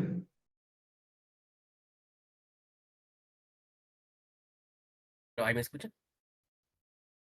Sí, perfecto. Todavía me confundo con este Discord. Bueno, voy a compartir mi pantalla para guiarme. A ver si es así. Pantalla completa, ¿será? Mm, ahí ve. Sí, ya inició. Bien. Voy a hacerla un poquito. Es solo para como darle contexto. Bueno, antes de pasar a lo de los smart contracts, entonces, solamente como para situarnos en el tema de las criptomonedas, ¿sí? En términos legales. Em, por el momento no son moneda de curso legal en Colombia porque el Banco de la República no la acepta. Espere, lo subo un poquito. Ya. El Banco de la República, que es el ente, pues que dice que es el peso colombiano el que usted tiene que usar legalmente, que usted un banco le presta dinero en pesos colombianos, usted paga en pesos colombianos. No es, no es moneda, la criptomoneda no es de curso legal, ¿sí? Pero, pues obviamente, pues en la realidad digamos que la gente lo que hace es compra Bitcoin, ¿sí? En la misma página lo cambia, lo convierte a pesos colombianos, lo usa, ¿sí ven? Digamos que ahí está esa dualidad. No está respaldadas por el Estado, pues obviamente ninguna, pues aquí en Colombia ninguna autoridad administrativa em, va a permitir que usted, por ejemplo, le pague algo en Bitcoin, ¿no? Digamos que usted dice va a pagar el impuesto del carro en Bitcoin, no lo va a aceptar. Pero pues, ¿qué hace pues la mayoría de personas que tienen o usan criptomonedas? Pues convierten el Bitcoin a dólares, correcto. Y de la misma página lo pasan a pesos colombianos. O aquí hay, pues, yo conozco una aplicación que usted deposita sus Bitcoins y usted lo convierte a peso colombiano y pues ahí ya no habrá ningún inconveniente. No son obligatoriamente aceptadas, es decir que si usted, por ejemplo, ejecuta un contrato de compra-venta de algún bien inmueble y si usted la persona le paga en Bitcoin, pues usted pues, se puede quedar con los Bitcoin, pero no, digamos que legalmente no va, el que le pagó los Bitcoin va a perder, porque como eso no es aceptado legalmente, se va a entender que no cumplió con el contrato. Em, Obviamente, pues las entidades financieras no formalmente no pueden, ¿eh? Digamos que hemos visto que Bancolombia con Wenia ahí está intentando tener un servicio de criptomonedas, pero legalmente ningún banco, ninguna entidad financiera cooperativa tiene permitido ofrecer o custodiar criptomonedas, ¿sí? Que era lo que pues estamos viendo en el nuevo proyecto, que pues la ley dice que lo que se va a hacer es que se va a crear un nuevo registro de empresas que van a poder custodiarlas, van a pagar, van a tributar por todo ese tema y pues ahí ya van a estar reguladas. Entonces, formalmente hasta el momento, pues ninguna entidad financiera puede. La ley, el proyecto de ley del que hablábamos la clase pasada, la sesión pasada, pues busca eso, ¿sí? O sea, regular más ese tema, pues para que paguen Bitcoin. Hubo pues muchos proyectos pilotos, creo que con Juan lo hemos hablado, también pues con todo el equipo lo vivimos, ¿no? Que era con los bancos, que iba a haber un sandbox, estaba mirando pues cómo era el tema. Por lo que parece Bancolombia fue como el que, creería yo, tiene como esa intención, ¿sí? Hace parte como de los objetivos que tiene de innovación, o tal vez tiene músculo financiero, o el tema le llamó la atención y pues siguió con Wenia, y tal vez los otros bancos pues van a dar el salto en algún momento, tal vez cuando ya sea más aceptado, cuando tengan, no sé, alguna criptomoneda propia, pero hasta el momento pues no hay nada realmente concreto. No hay ley específica para criptomonedas en el momento. Sí hay un proyecto de ley muy bueno pues que está este año, pero hasta el momento no hay nada. Pues se enfoca en lo de los exchanges y la protección al usuario. Como ya también lo hemos hablado, el tema de la tributación de las criptomonedas. La ley las considera un activo intangible, o sea, pues que usted lo tiene que incluir en su patrimonio y lo tiene que declarar en el impuesto de renta o como una ganancia ocasional, o inclusive si usted, por ejemplo, tiene sus Bitcoin en un exchange que está en Estados Unidos, que son la mayoría, perfectamente lo puede declarar como un activo en el exterior. Creo que Juan me ha dicho que era el formulario 100, pero bueno, ahí ya está claro No, y creo, Sebas, realmente. que es el 1012, formulario 1012, creo. Ah, bueno, ese, gracias. Y el buen tema contable, ¿no? Porque los que supongo yo que si usted como natural, pues si de verdad ya es un comerciante neto de criptomonedas y de verdad usted al mes, no sé, le saca 5 millones, pues ya debe ser una SAS, porque pues va a pagar menos impuesto, porque pues puede tomar más deducciones y todo el tema. Y usted como natural, pues queda pagando muchos impuestos. Em, ¿Qué entidades van a ser clave a nivel de Colombia? Y pues son las mismas a casi todos los países, ¿no? Pero aquí en Colombia, ¿en cuál tenemos que enfocarnos para todo el tema de blockchain, de smart contracts, criptomonedas, inclusive para Skullcoin, ¿no? La Superintendencia Financiera de Colombia, que es la que vigila pues a todas las entidades financieras, bancos, cooperativas, etcétera. La DIAN, que ya pues a través de los oficios ya ha hecho que si usted pues ejecuta como un hábito o como algo permanente operaciones con criptomonedas, tiene que tiene que reportarlos. Inclusive, no es que usted reportando, por ejemplo, que este año tuvo alguna operación y no sé, ganó 5 millones, no creería yo que no pasa el tope para que pague impuesto, pero sí tiene que estarlo reportando.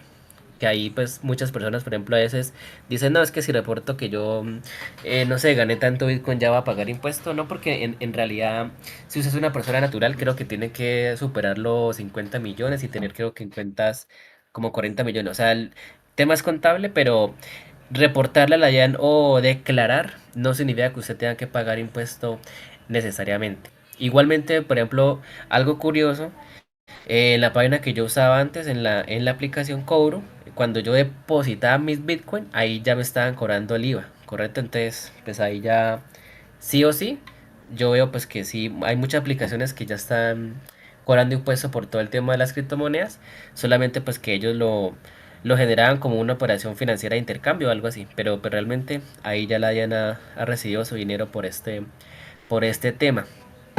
El Banco de la República no reconoce las criptomonedas como una moneda legal, pues obviamente no lo van a hacer porque pues si lo hicieran perderían mucho terreno político y económico y eso pues tendría digamos que muchos resultados que sería como especular con la economía, bueno. Y la UIAFI, que para mí es como la más peligrosa de las tres, inclusive más que la DIAN, porque en la UEFI usted lo pueden catalogar que está lavando dinero ilícito por el tema de las criptomonedas, ¿sí? La UEFI, que es la Unidad de Inteligencia y Análisis Financiero, ellos es una entidad que tiene mucho poder, no es muy conocida, pero son los que se encargan de todo el tema del Sagrilá, del lavado de activos, prevención del terrorismo.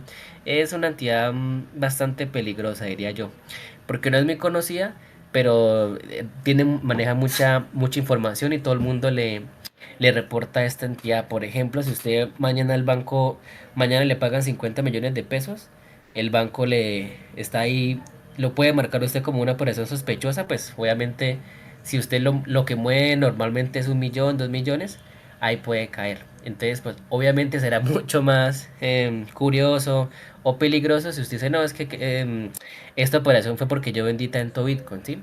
Digamos que ahí uno empieza a ver que ya las personas que comercialmente se van a dedicar exclusivamente a esto o ya lo tienen como una actividad comercial definida, deben estar reportándole la IAN para luego en algún punto acreditar que esa es operación, ¿sí? Es mucho más fácil para usted decirle a la UIAF, de que usted le ha reportado la en sus operaciones con criptomonedas y por eso este año, como subió el precio del Bitcoin, le ganó 30 millones a que nunca haya hecho nada. Pero bueno, son temas ahí de que uno va mirando como el Bitcoin, las criptomonedas, pues se convierten como en un activo más y es darle como la lógica contable. El minado de criptomonedas también ha hecho que hay que pagar impuestos porque como igualmente usted está usando la luz, ahí también hay un tema. Y pues también se incluye en el nuevo proyecto de ley que ahorita lo mencionaré muy someramente. Bueno, entonces el tema de los contratos inteligentes o los smart contracts. Bueno, no hay ninguna regulación específica aún en Colombia. Realmente creo que el MITIC sí se han hecho muchos debates. He visto que hay muchos conversatorios con las entidades, por ejemplo, empresas de tecnología, Google, Amazon, bueno, los grandes de IA, de ese tema también se ha hablado mucho. O sea, ¿qué es lo que se va a hacer? ¿Sí? O sea, que para que aquí en Colombia se tenga validez un smart contract, tiene que pasarse al legislativo, hay que modificar el código civil, hay que sacar un decreto, o se va a confundir con el blockchain. Digamos que la cosa no está muy definida, está igual casi que la criptomoneda, ¿no? O sea, no es ilegal, ¿sí? Digamos que si usted mañana lo atrapan, digámoslo así, y tiene en su computadora una wallet con 50 bitcoins, digamos que por el simple hecho de tenerlos, no va a ser un delito, ¿no? Obviamente, pues usted vaya y explique de dónde los sacó, cómo los compró, pero por el simple hecho de tenerlos, pues no es que sea ilícito, pero tampoco es legal, ¿sí? Entonces es lo que yo he llamado en varias charlas el limbo jurídico, ¿sí? No es legal, no es ilegal, la ya me está diciendo que puedo pagar impuesto por eso, y pues digamos que es en el mismo estado diría yo que está el smart contract. Em, digamos entonces que usted dice, bueno, pero yo he visto muchas blockchains que tienen lo del smart contract, que entonces ahí se va ejecutando. Entonces lo que hay que hacer es traspasarlo a lo que ya la ley nos permite, ¿sí? Para que ese smart contract pues tuviera validez legal, ¿sí? Entonces dice el artículo 1602 del Código Civil que para que cualquier contrato sea válido en Colombia debe tener consentimiento de las dos partes, ¿sí? Es decir, que usted quiera firmar ese contrato. Cuando usted va a vender una casa, un inmueble, pues el que va a vender la casa, que es el vendedor, pues dice, sí, yo quiero vender mi casa. Y el que va a comprar, que es el comprador, pues dice, sí, yo quiero comprar la casa. O sea, ahí está el consentimiento. Sí, digamos que las partes quieren y acuerdan que ese es el fin de ese contrato. En un smart contract, pues em, habría que, digamos que, unir toda la parte técnica, la tecnológica, pero pues si usted en ese smart contract deja claro qué es lo que quiere hacer y que las partes están de acuerdo y queda constante, o sea, hay claridad en lo que quieren hacer, ahí ya está el consentimiento. La capacidad, pues es que usted sea mayor de edad, que tenga más de 18 años. Hace un tiempo las personas que tenían alguna discapacidad mental no tendrían capacidad, hoy ya la ley cambió, ya perfectamente una persona que así esté declarada como interdita, aunque ya no se usa esa palabra, ya tendría capacidad, solamente que necesitaría el apoyo de algún tercero, por ejemplo, pues personas que tienen ciertas enfermedades degenerativas, así como por ejemplo autismo, sí, es la que más tengo ahorita en mente. Sí tendrían capacidad, solamente que necesitarían alguna persona que los guiara. Pero pues desde que usted sea mayor de edad y ningún juez lo haya declarado como interdicto o como una persona incapaz, no hay ningún problema. Aquí viene el tema del objeto lícito. Pues obviamente, ¿no? Cuando usted compra algo, pues nadie va a decir, no, es que este contrato es para, no sé, vender drogas, ¿sí? O algo así. Igual pasa aquí para el smart contract. Desde que tenga usted un objeto lícito y una causa lícita, o sea, es decir, desde que usted con ese contrato no viole alguna norma del Código Penal, ¿sí? O cosas parecidas, todo estaría bien. Después de ese tema, o sea, cuando ya usted dice, listo, tengo el consentimiento, tengo la capacidad, ya usted, digamos que usted lo que le tiene que acreditar a un juez colombiano es demostrar la autenticidad de quien firmó el contrato, ¿sí? Y entonces ahí uno mira el tema de la firma electrónica y la firma digital, ¿correcto?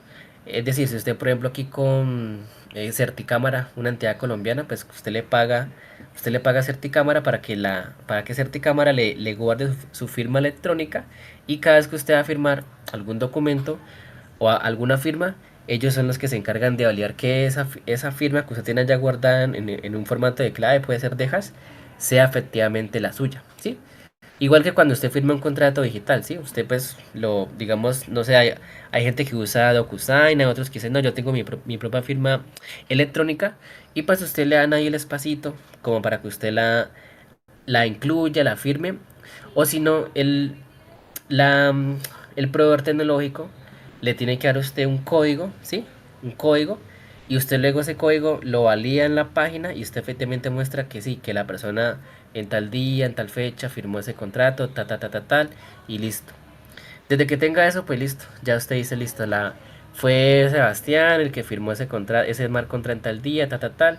En ese contrato él iba a transferir, no sé, cada día 100 Skullcoin a tal persona, porque esto y esto y esto. Y pues ahí ya se le va dando forma. Y el tema pues de la jurisdicción aplicable, pues que pues digamos que hasta ahorita como ningún país reconoce, bueno, perdón, hay algunos que ya lo han intentado reconocer como moneda legal, está Honduras, que pues prácticamente se bitcoinizó, digámoslo así. Entonces, Honduras, pues listo, súper chévere. Pero pues entonces aquí en Colombia, pues digamos, habría que buscar si hay algún país ya tiene Bitcoin como algo legal o qué criptomoneda está reconocida como legalmente, pues que circule y pues haría esa comparación. Mm, Esperen, y yo tengo por aquí tenía otro artículo. El tema, digamos que ya voy a dejar de compartir. El tema legal, em, Yo pues realmente he buscado, pero no he encontrado sentencias o casos como sonados de esto. Em, y realmente no, pues en mi parte no he llegado como a tener un caso o inclusive ni siquiera es una pequeña probabilidad remota de usar un smart contract en mi trabajo. Y pues le he preguntado a algunos compañeros y pues realmente no se le ve como esa, ¿cómo llamarlo? Como esa necesidad, ¿sí? Yo diría tal vez que en temas de firma digital o como para usted validar tal vez el, ese, el tiempito, que cuando usted pone su firma que se hace tiempo, de pronto puede usarse.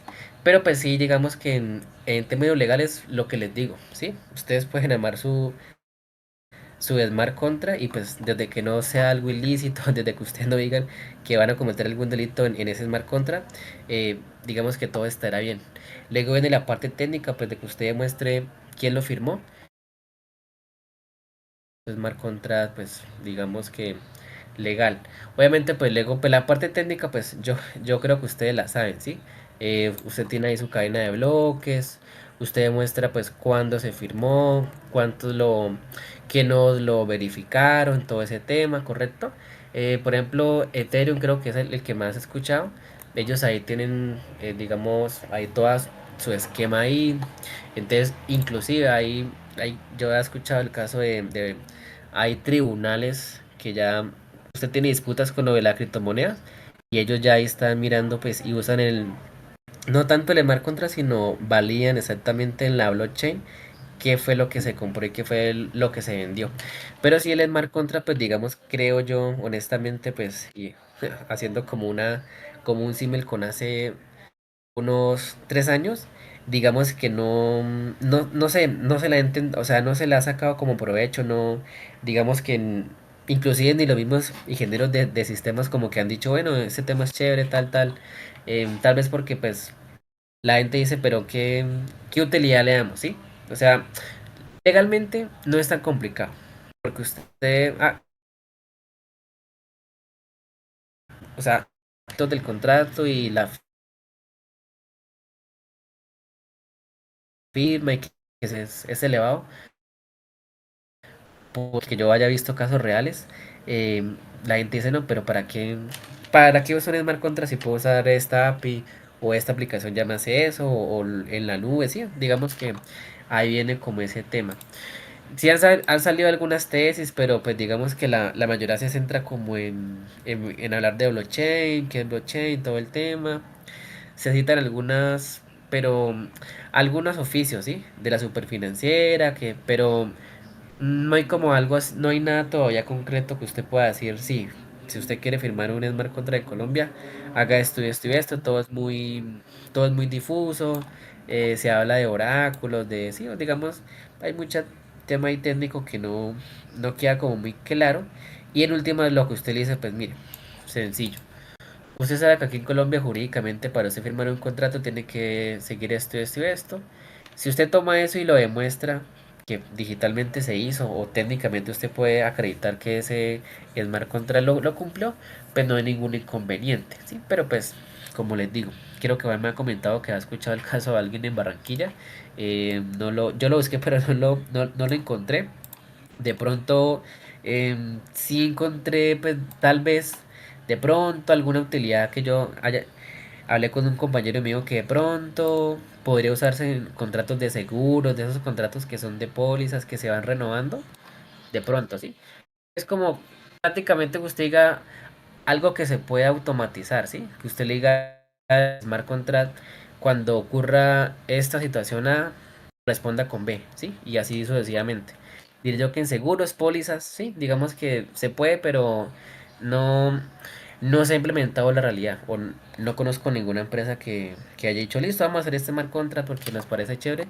Eh, Ningún departamento de TI, pues, como lo que digo, ¿no? En lo que yo he buscado, no lo han propuesto, o si lo han hecho está muy reservado.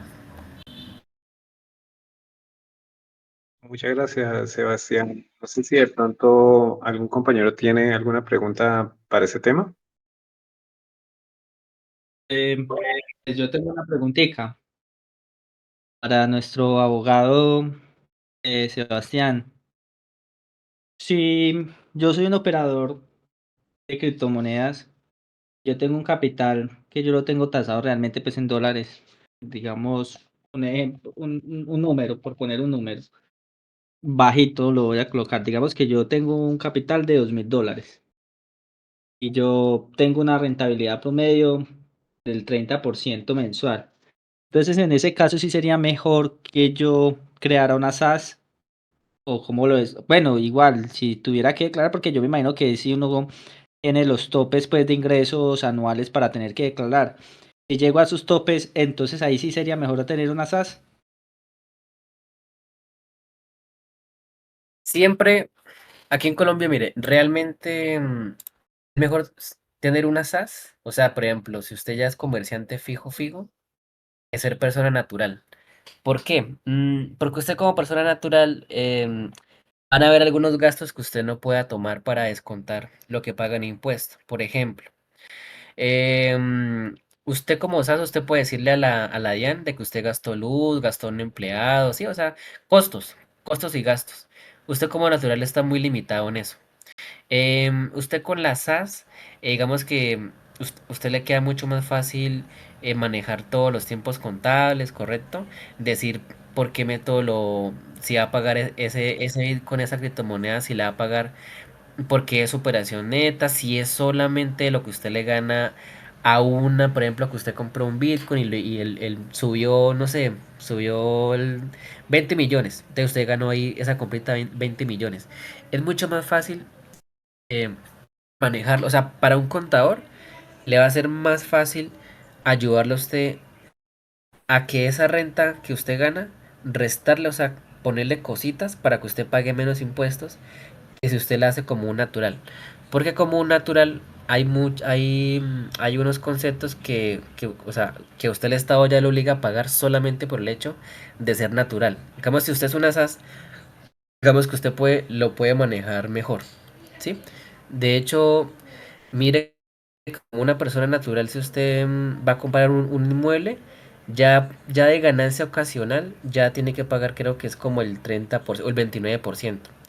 Pero si usted digamos, lo dice que lo va a comprar como una SAS, usted, hay unas alternativas, digámoslo así, y usted puede, ese bien lo categoriza como si no fuera un activo fijo, sino, no sé, como algo que se le va a destinar para la operación de la SAS, y de pronto en el puede encuentra algo, usted dice, mire, como somos una SAS, esta casa la vamos a comprar porque va a ser nuestra C, entonces le restamos esto y esto y esto y esto, ¿sí? De usted, que gastamos en tanto, pum, restémoslo. Por ejemplo, que usted compra una casa como natural, de 100 millones, pum, ya listo. Ya ahí, fijo, como ganancia ocasional, ya va a tener que pagar 30 millones.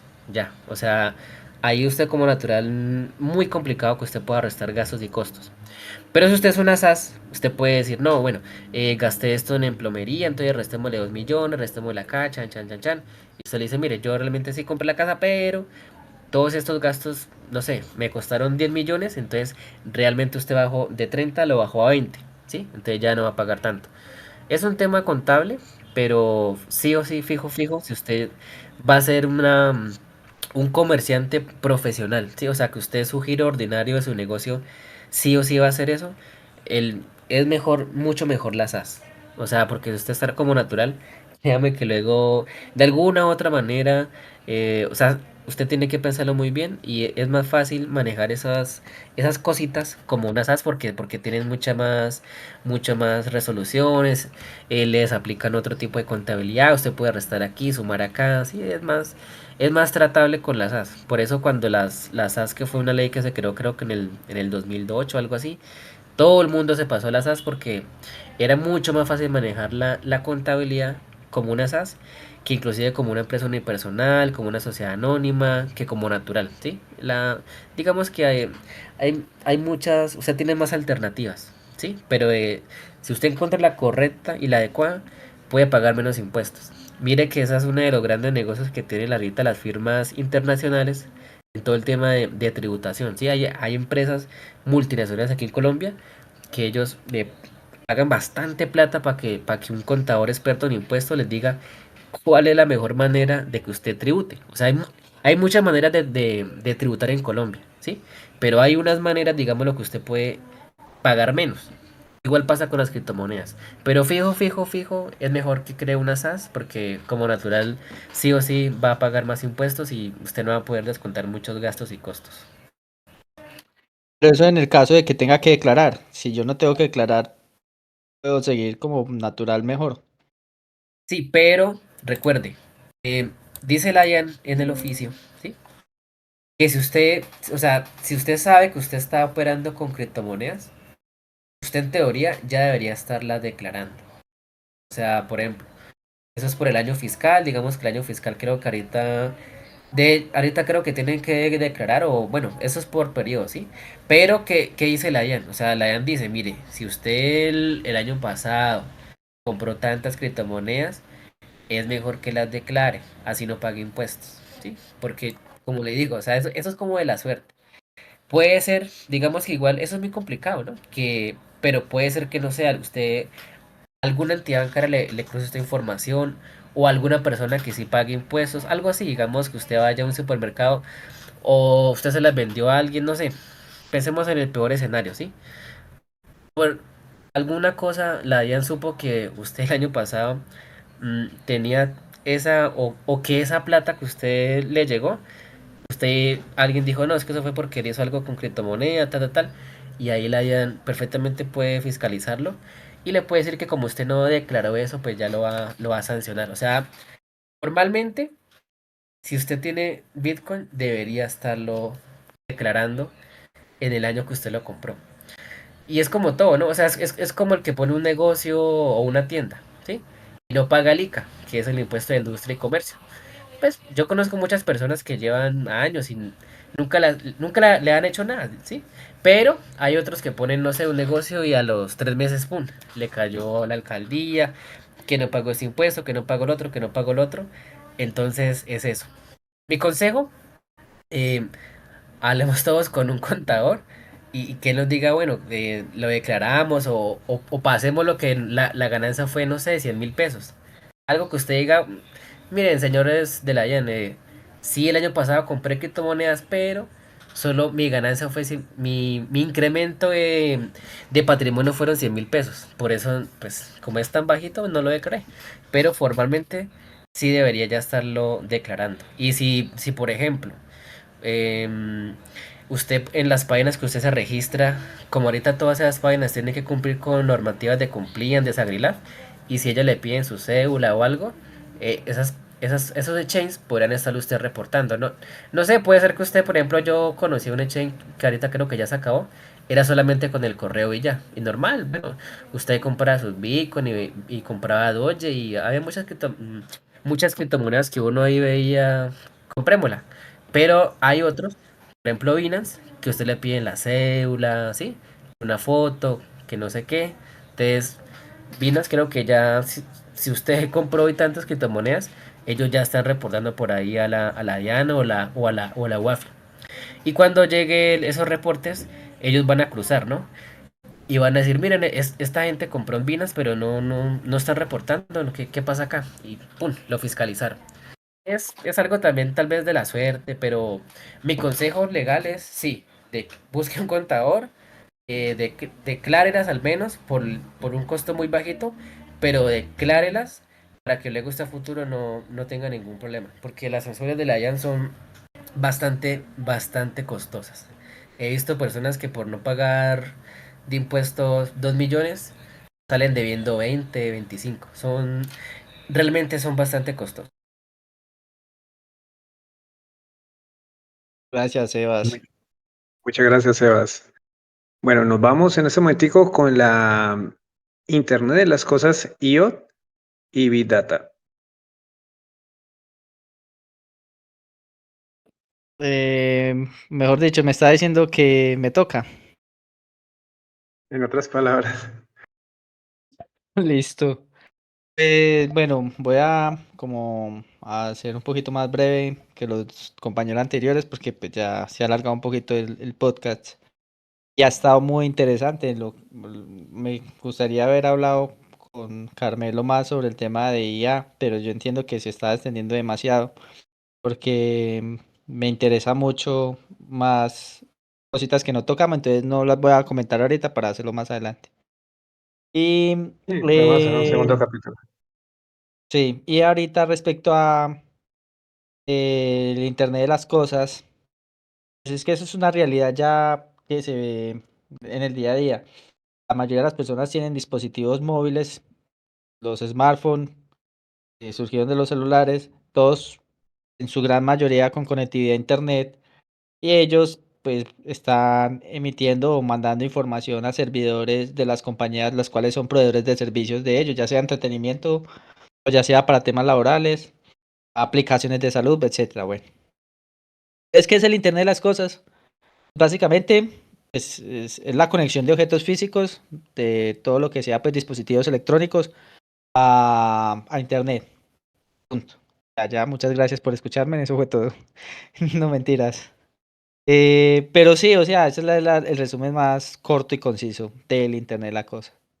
Porque es importante tenerlo presente, que realmente pues cada vez que se ha mejorado todos los desarrollos tecnológicos, e inclusive pues estas nuevas desarrollos de arquitectura pues de software, pues permite que se puedan conectar cada vez más y más objetos, inclusive pues Carmelo habló de una cafetera con inteligencia artificial.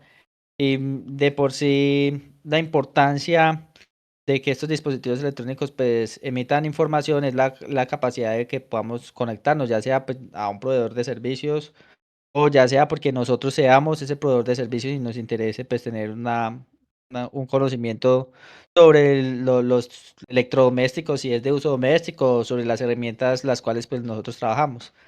Yo he visto en Medellín desarrollos pues de cultivos hidropónicos que tienen estos dispositivos Arduinos conectados, que son los que regulan pues todo el tema del control del sol, del agua, los nutrientes para estas plantas, y ellos están conectados también pues a aplicaciones las cuales pues los dueños de los cultivos pues se pueden conocer la información en tiempo real, y en caso de que pues haya alguna anomalía, algún dato típico, ellos puedan reaccionar a tiempo y puedan pues corregir esos temas, usualmente por enfermedades de las plantas, y ellos pues puedan ir a intervenir. Hoy vemos pues el tema de las casas inteligentes que se está volviendo muy de moda, donde están estos dispositivos que son como aspiradoras, las neveras, que tienen también conexión para poder informar pues a las personas en caso de que se esté agoteando el suministro de agua, de leche, etcétera. Entonces, pues básicamente el Internet de las cosas es como eso, la conexión, sino que eso se despliega otra serie de elementos mm, que son pues como subsecuentes a esta conexión y a esta transferencia de información de los electrodomésticos o las herramientas de nuestro trabajo con el Internet, y es el hecho de la data que ellos generan. Em, Antes de hablar un poquito de la data, pues me gustaría asociar un poquito el tema de la blockchain con el Internet de las cosas, porque pues todos acá, la gran mayoría, somos socios de una empresa que es de blockchain sobre todo, y pues, la idea de que nosotros hablemos y generemos estos espacios de conversación es que la gente conozca también que somos un equipo de profesionales que sabemos de lo que estamos hablando y lo que estamos haciendo.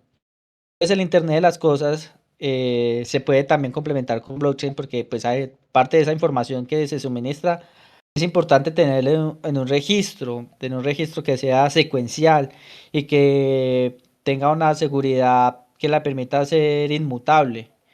Entonces para eso pues puede aplicar la blockchain.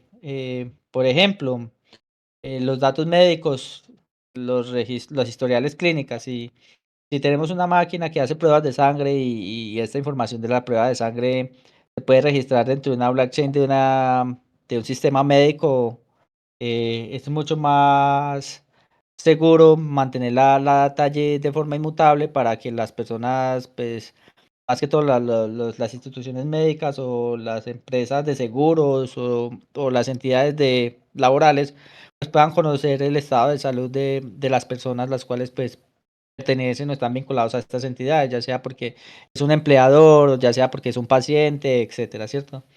Em, Hace unos días Juan Pablo hizo una charla donde puso un ejemplo que a mí vuelvo y reitero y le echo flores porque es de las mejores charlas que yo he visto sobre programación en blockchain, con usos prácticos donde pues él decía que se podía registrar lotes de producción de la leche, e inclusive si tenemos un sistema que pueda garantizar todo la cadena de frío de la leche y esta cadena de frío y el lote de producción en una blockchain, pues esto va a generar una marca de calidad que es innegable y que se puede mostrar y que puede permitir pues a los empresarios o a los directivos de una empresa pues conocer cómo es la calidad de su producto, a los usuarios igualmente conocer la calidad del producto que le están ofreciendo y de esta manera pues tener una transparencia dentro de la producción de leche y la cadena de frío como tal.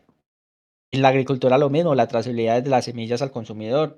Se tienen dispositivos que controlen el cultivo. Ahorita yo daba el ejemplo pues de los cultivos hidropónicos y eso cierta data que pueda ser importante sobre las fechas de inicio del cultivo, la calidad de los nutrientes o ya el producto, la cosecha, pongamos un ejemplo, una hortaliza como la papa, eh, es el tamaño de esta como tal, el tiempo en que salió y el tiempo en que se vendió, pues eso es una información que es muy útil tanto al empresario como al consumidor como tal, ¿cierto? Entonces, esto de la Internet de las cosas, se puede, la base de datos o la información viaje hacia una blockchain, que la blockchain sea ese sistema de almacenamiento que le permita transparencia a los actores los cuales les interesa este producto como tal, pues está conectado también a otra realidad, el tráfico de información que se genera hoy en día, que ya debido a los volúmenes de capacidad pues que es de esta información, pues ya se le llama Big Data, ¿cierto? Pues esto es un mundo que la información crece de manera exponencial. em, Solo la generación de contenido de entretenimiento, pues eso es una cantidad que si se mide en bytes, eso puede llegar a gigabytes. Eso es una cosa impresionante, pues lo que se genera inclusive en contenido de entretenimiento. Ahora extrapolémonos a todo el contenido que se genera de manera industrial y de manera pues también personal y casera, que tiene una importancia si se puede hacer una analítica correcta pues de esta información. Entonces, pues básicamente el tema de la Big Data como tal, lo que se caracteriza es por el volumen, la velocidad y pues la variedad y veracidad de la información que se genera. Pues, la información como tal no, o sea, una información solo es un pedazo de datos. El tema o el detalle de la Big Data es cuando usted concatena información y de esa información usted puede sustraer o inferir un conocimiento que le permite ser mucho más preciso y optimizar procesos o tomas de decisiones como tal. Entonces, pues la Big Data ya es algo que se utiliza hoy en día y desde hace muchísimo tiempo, o sea, ya desde la década pasada, desde el inicio de las redes sociales, empezó a utilizarse la Big Data para poder anticiparse a tendencias. Las marcas utilizan mucho la información que le compran a las redes sociales para poder conocer los patrones de comportamiento y de tendencias de los consumidores. Pues eso no es nada nuevo como tal.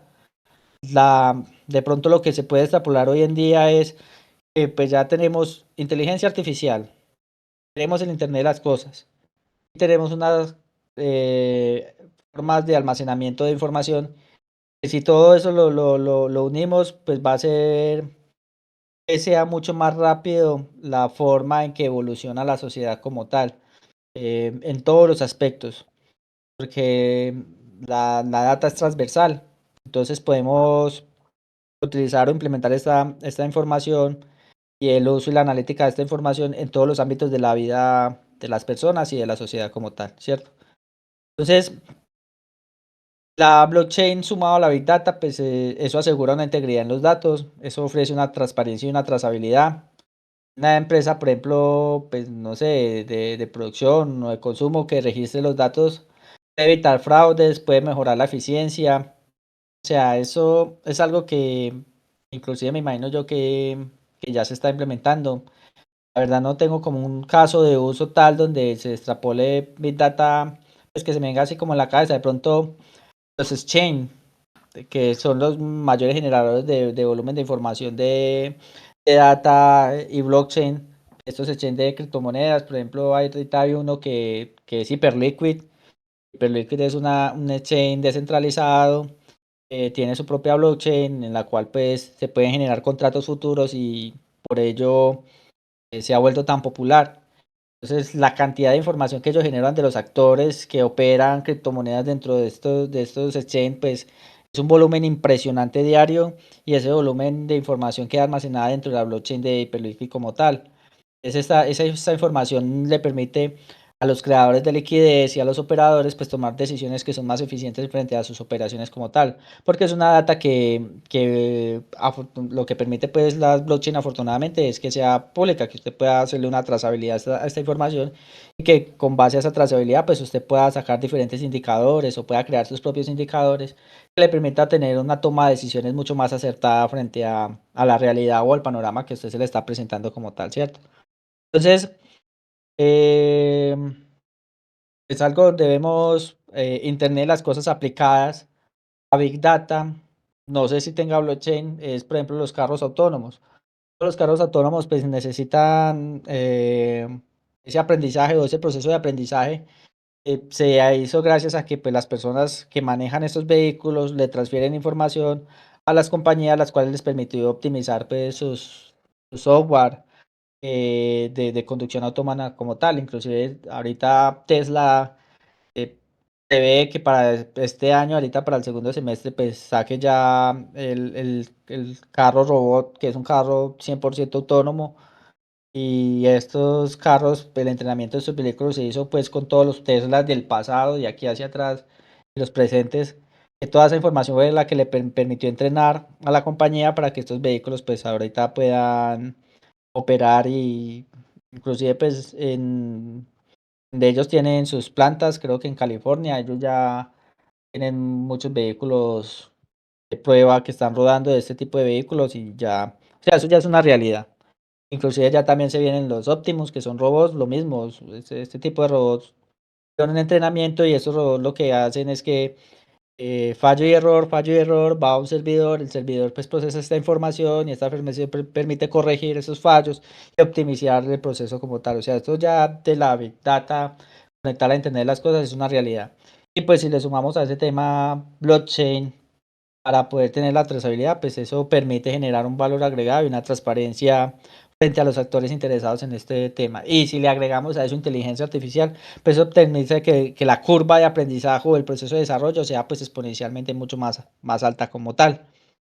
Entonces, pues aquí resumido, o sea, no de pronto hablé un poquito rápido, pero quería como ser muy conciso frente a este tema de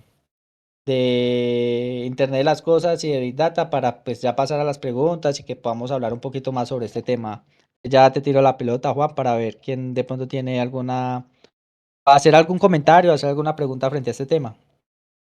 Sí es, A mí sí bueno, me gustaría, tenemos... disculpa Oh, perdón, que dale, le robe Carmelo. la palabra a Juan, pero pues a ver, con respecto a eso de todo el tema de IoT, que es como tal, pues a mí personalmente lo que más pues me interesa también, sobre todo como digamos con software, productos así como Home Assistants, pues como yo estaba comentando, yo tengo Google Home y todo, entonces yo no sé si, bueno, en este caso, pues yo creo que la IoT también entra justamente en la parte de Home Assistant, como comentabas, automatizar todas esas cosas. Entonces, a mí me gustaría saber es como, con respecto a eso, entre el software que tiene el mismo Apple, que tiene Alexa, que tiene Google Home, este que te mencioné, Home Assistant, no sé si hay otro, digamos como que cuál podría ser pues como mejor que uno pueda pues customizar muchas más cosas, o justamente pues qué se podría hacer ahí en esa parte pues, de automatización.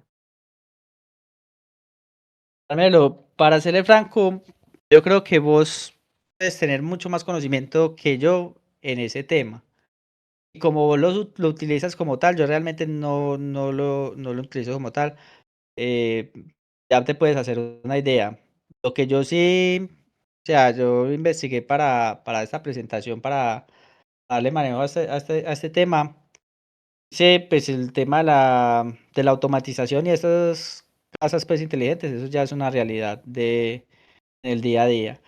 Mm, Google va muy adelantado frente a Apple por años luz, inclusive dentro de la inteligencia artificial que implementa Google, creo que en este momento puede ser inclusive mejor que la de OpenAI.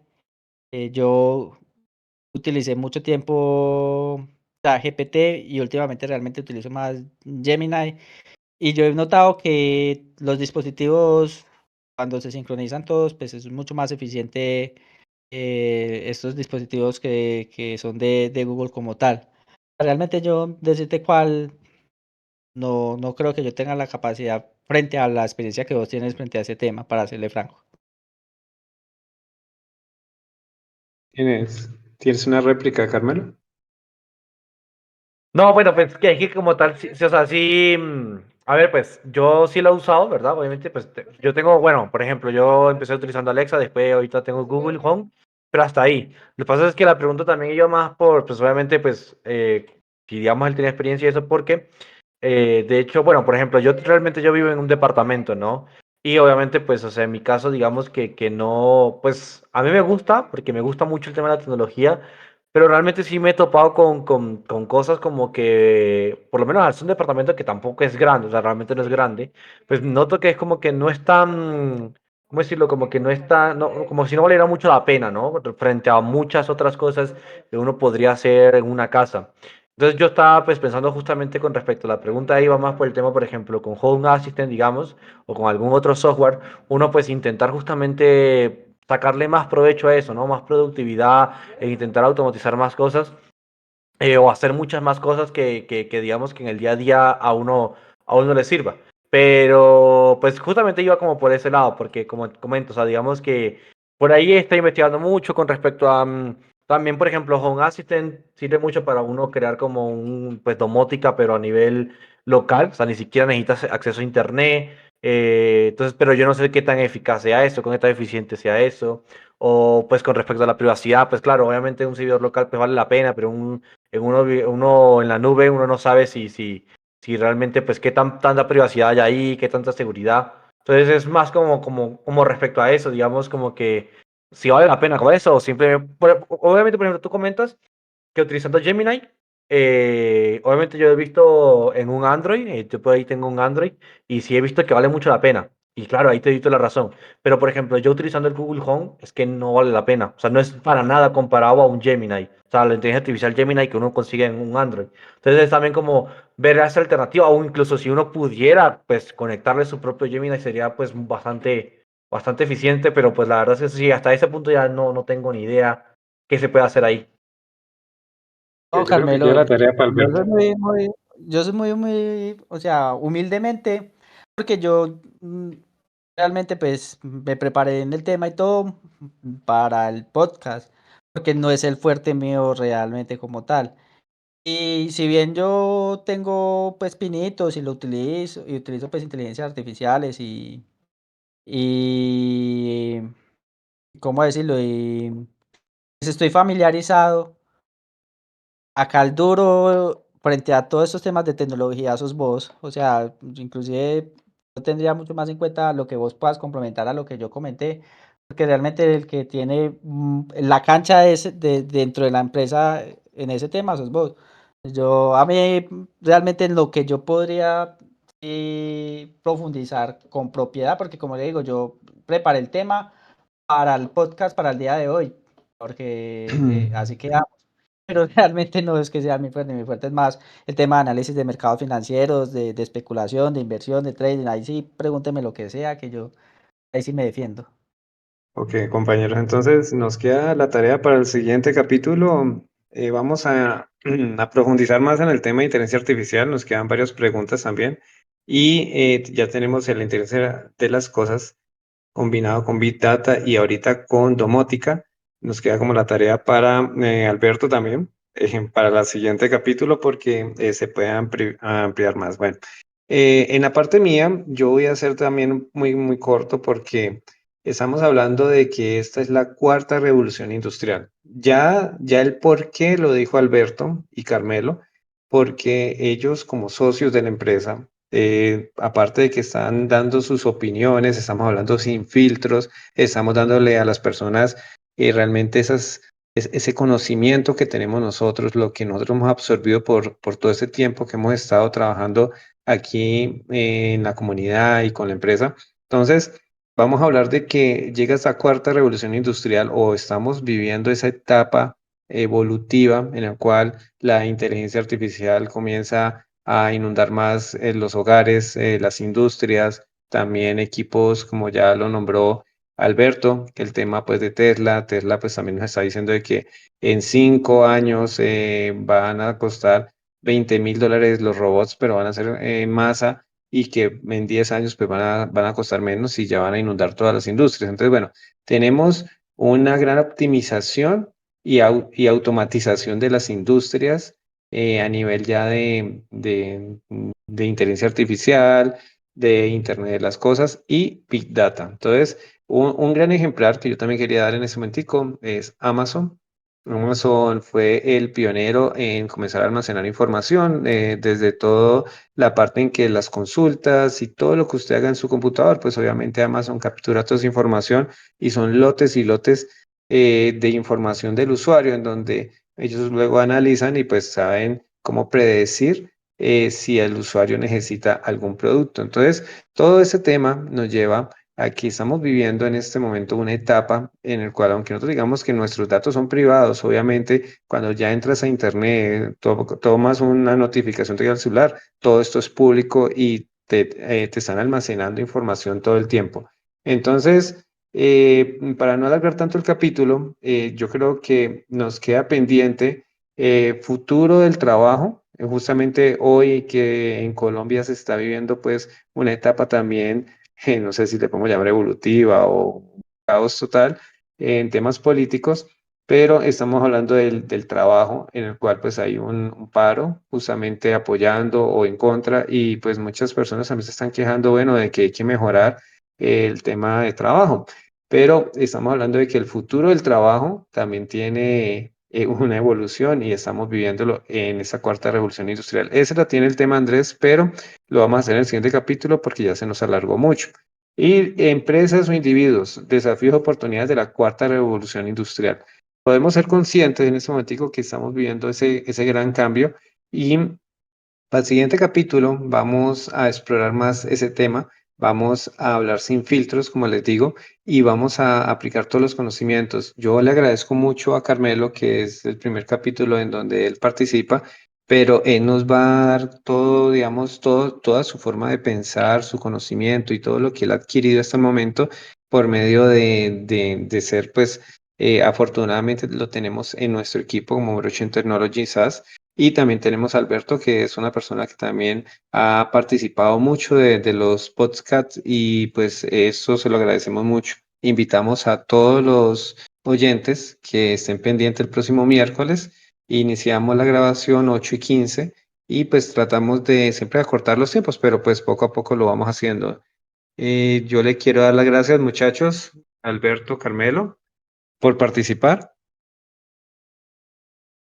No, bueno, muchas gracias por la invitación. Igual, Alberto, pues un gusto haberte escuchado. Y yo por ahí tenía unas preguntitas a Sebastián, pero no hubo mucha por ahí como, pues, digamos que ese feedback de poder hablarle. Pero sí tenía por ahí unas preguntas, pero bueno, igual estuvo muy interesante igual la conversación. Y muchas gracias, Igualmente, porque realmente igualmente, y hoy lo estuvo muy mismo, interesante.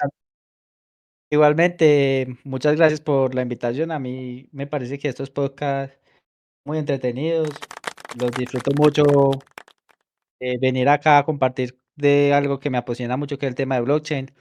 Lo mismo digo para Carmelo, tenía como muchas como duditas o cosas que me gustaría ver como preguntado y que me explicara y enriquecer un poquito más ese conocimiento que él tiene. Ojalá sea para la próxima, pues igual ahí estamos también hablando por interno, entonces nada, que tengan buena noche y muchas gracias por este espacio tan agradable.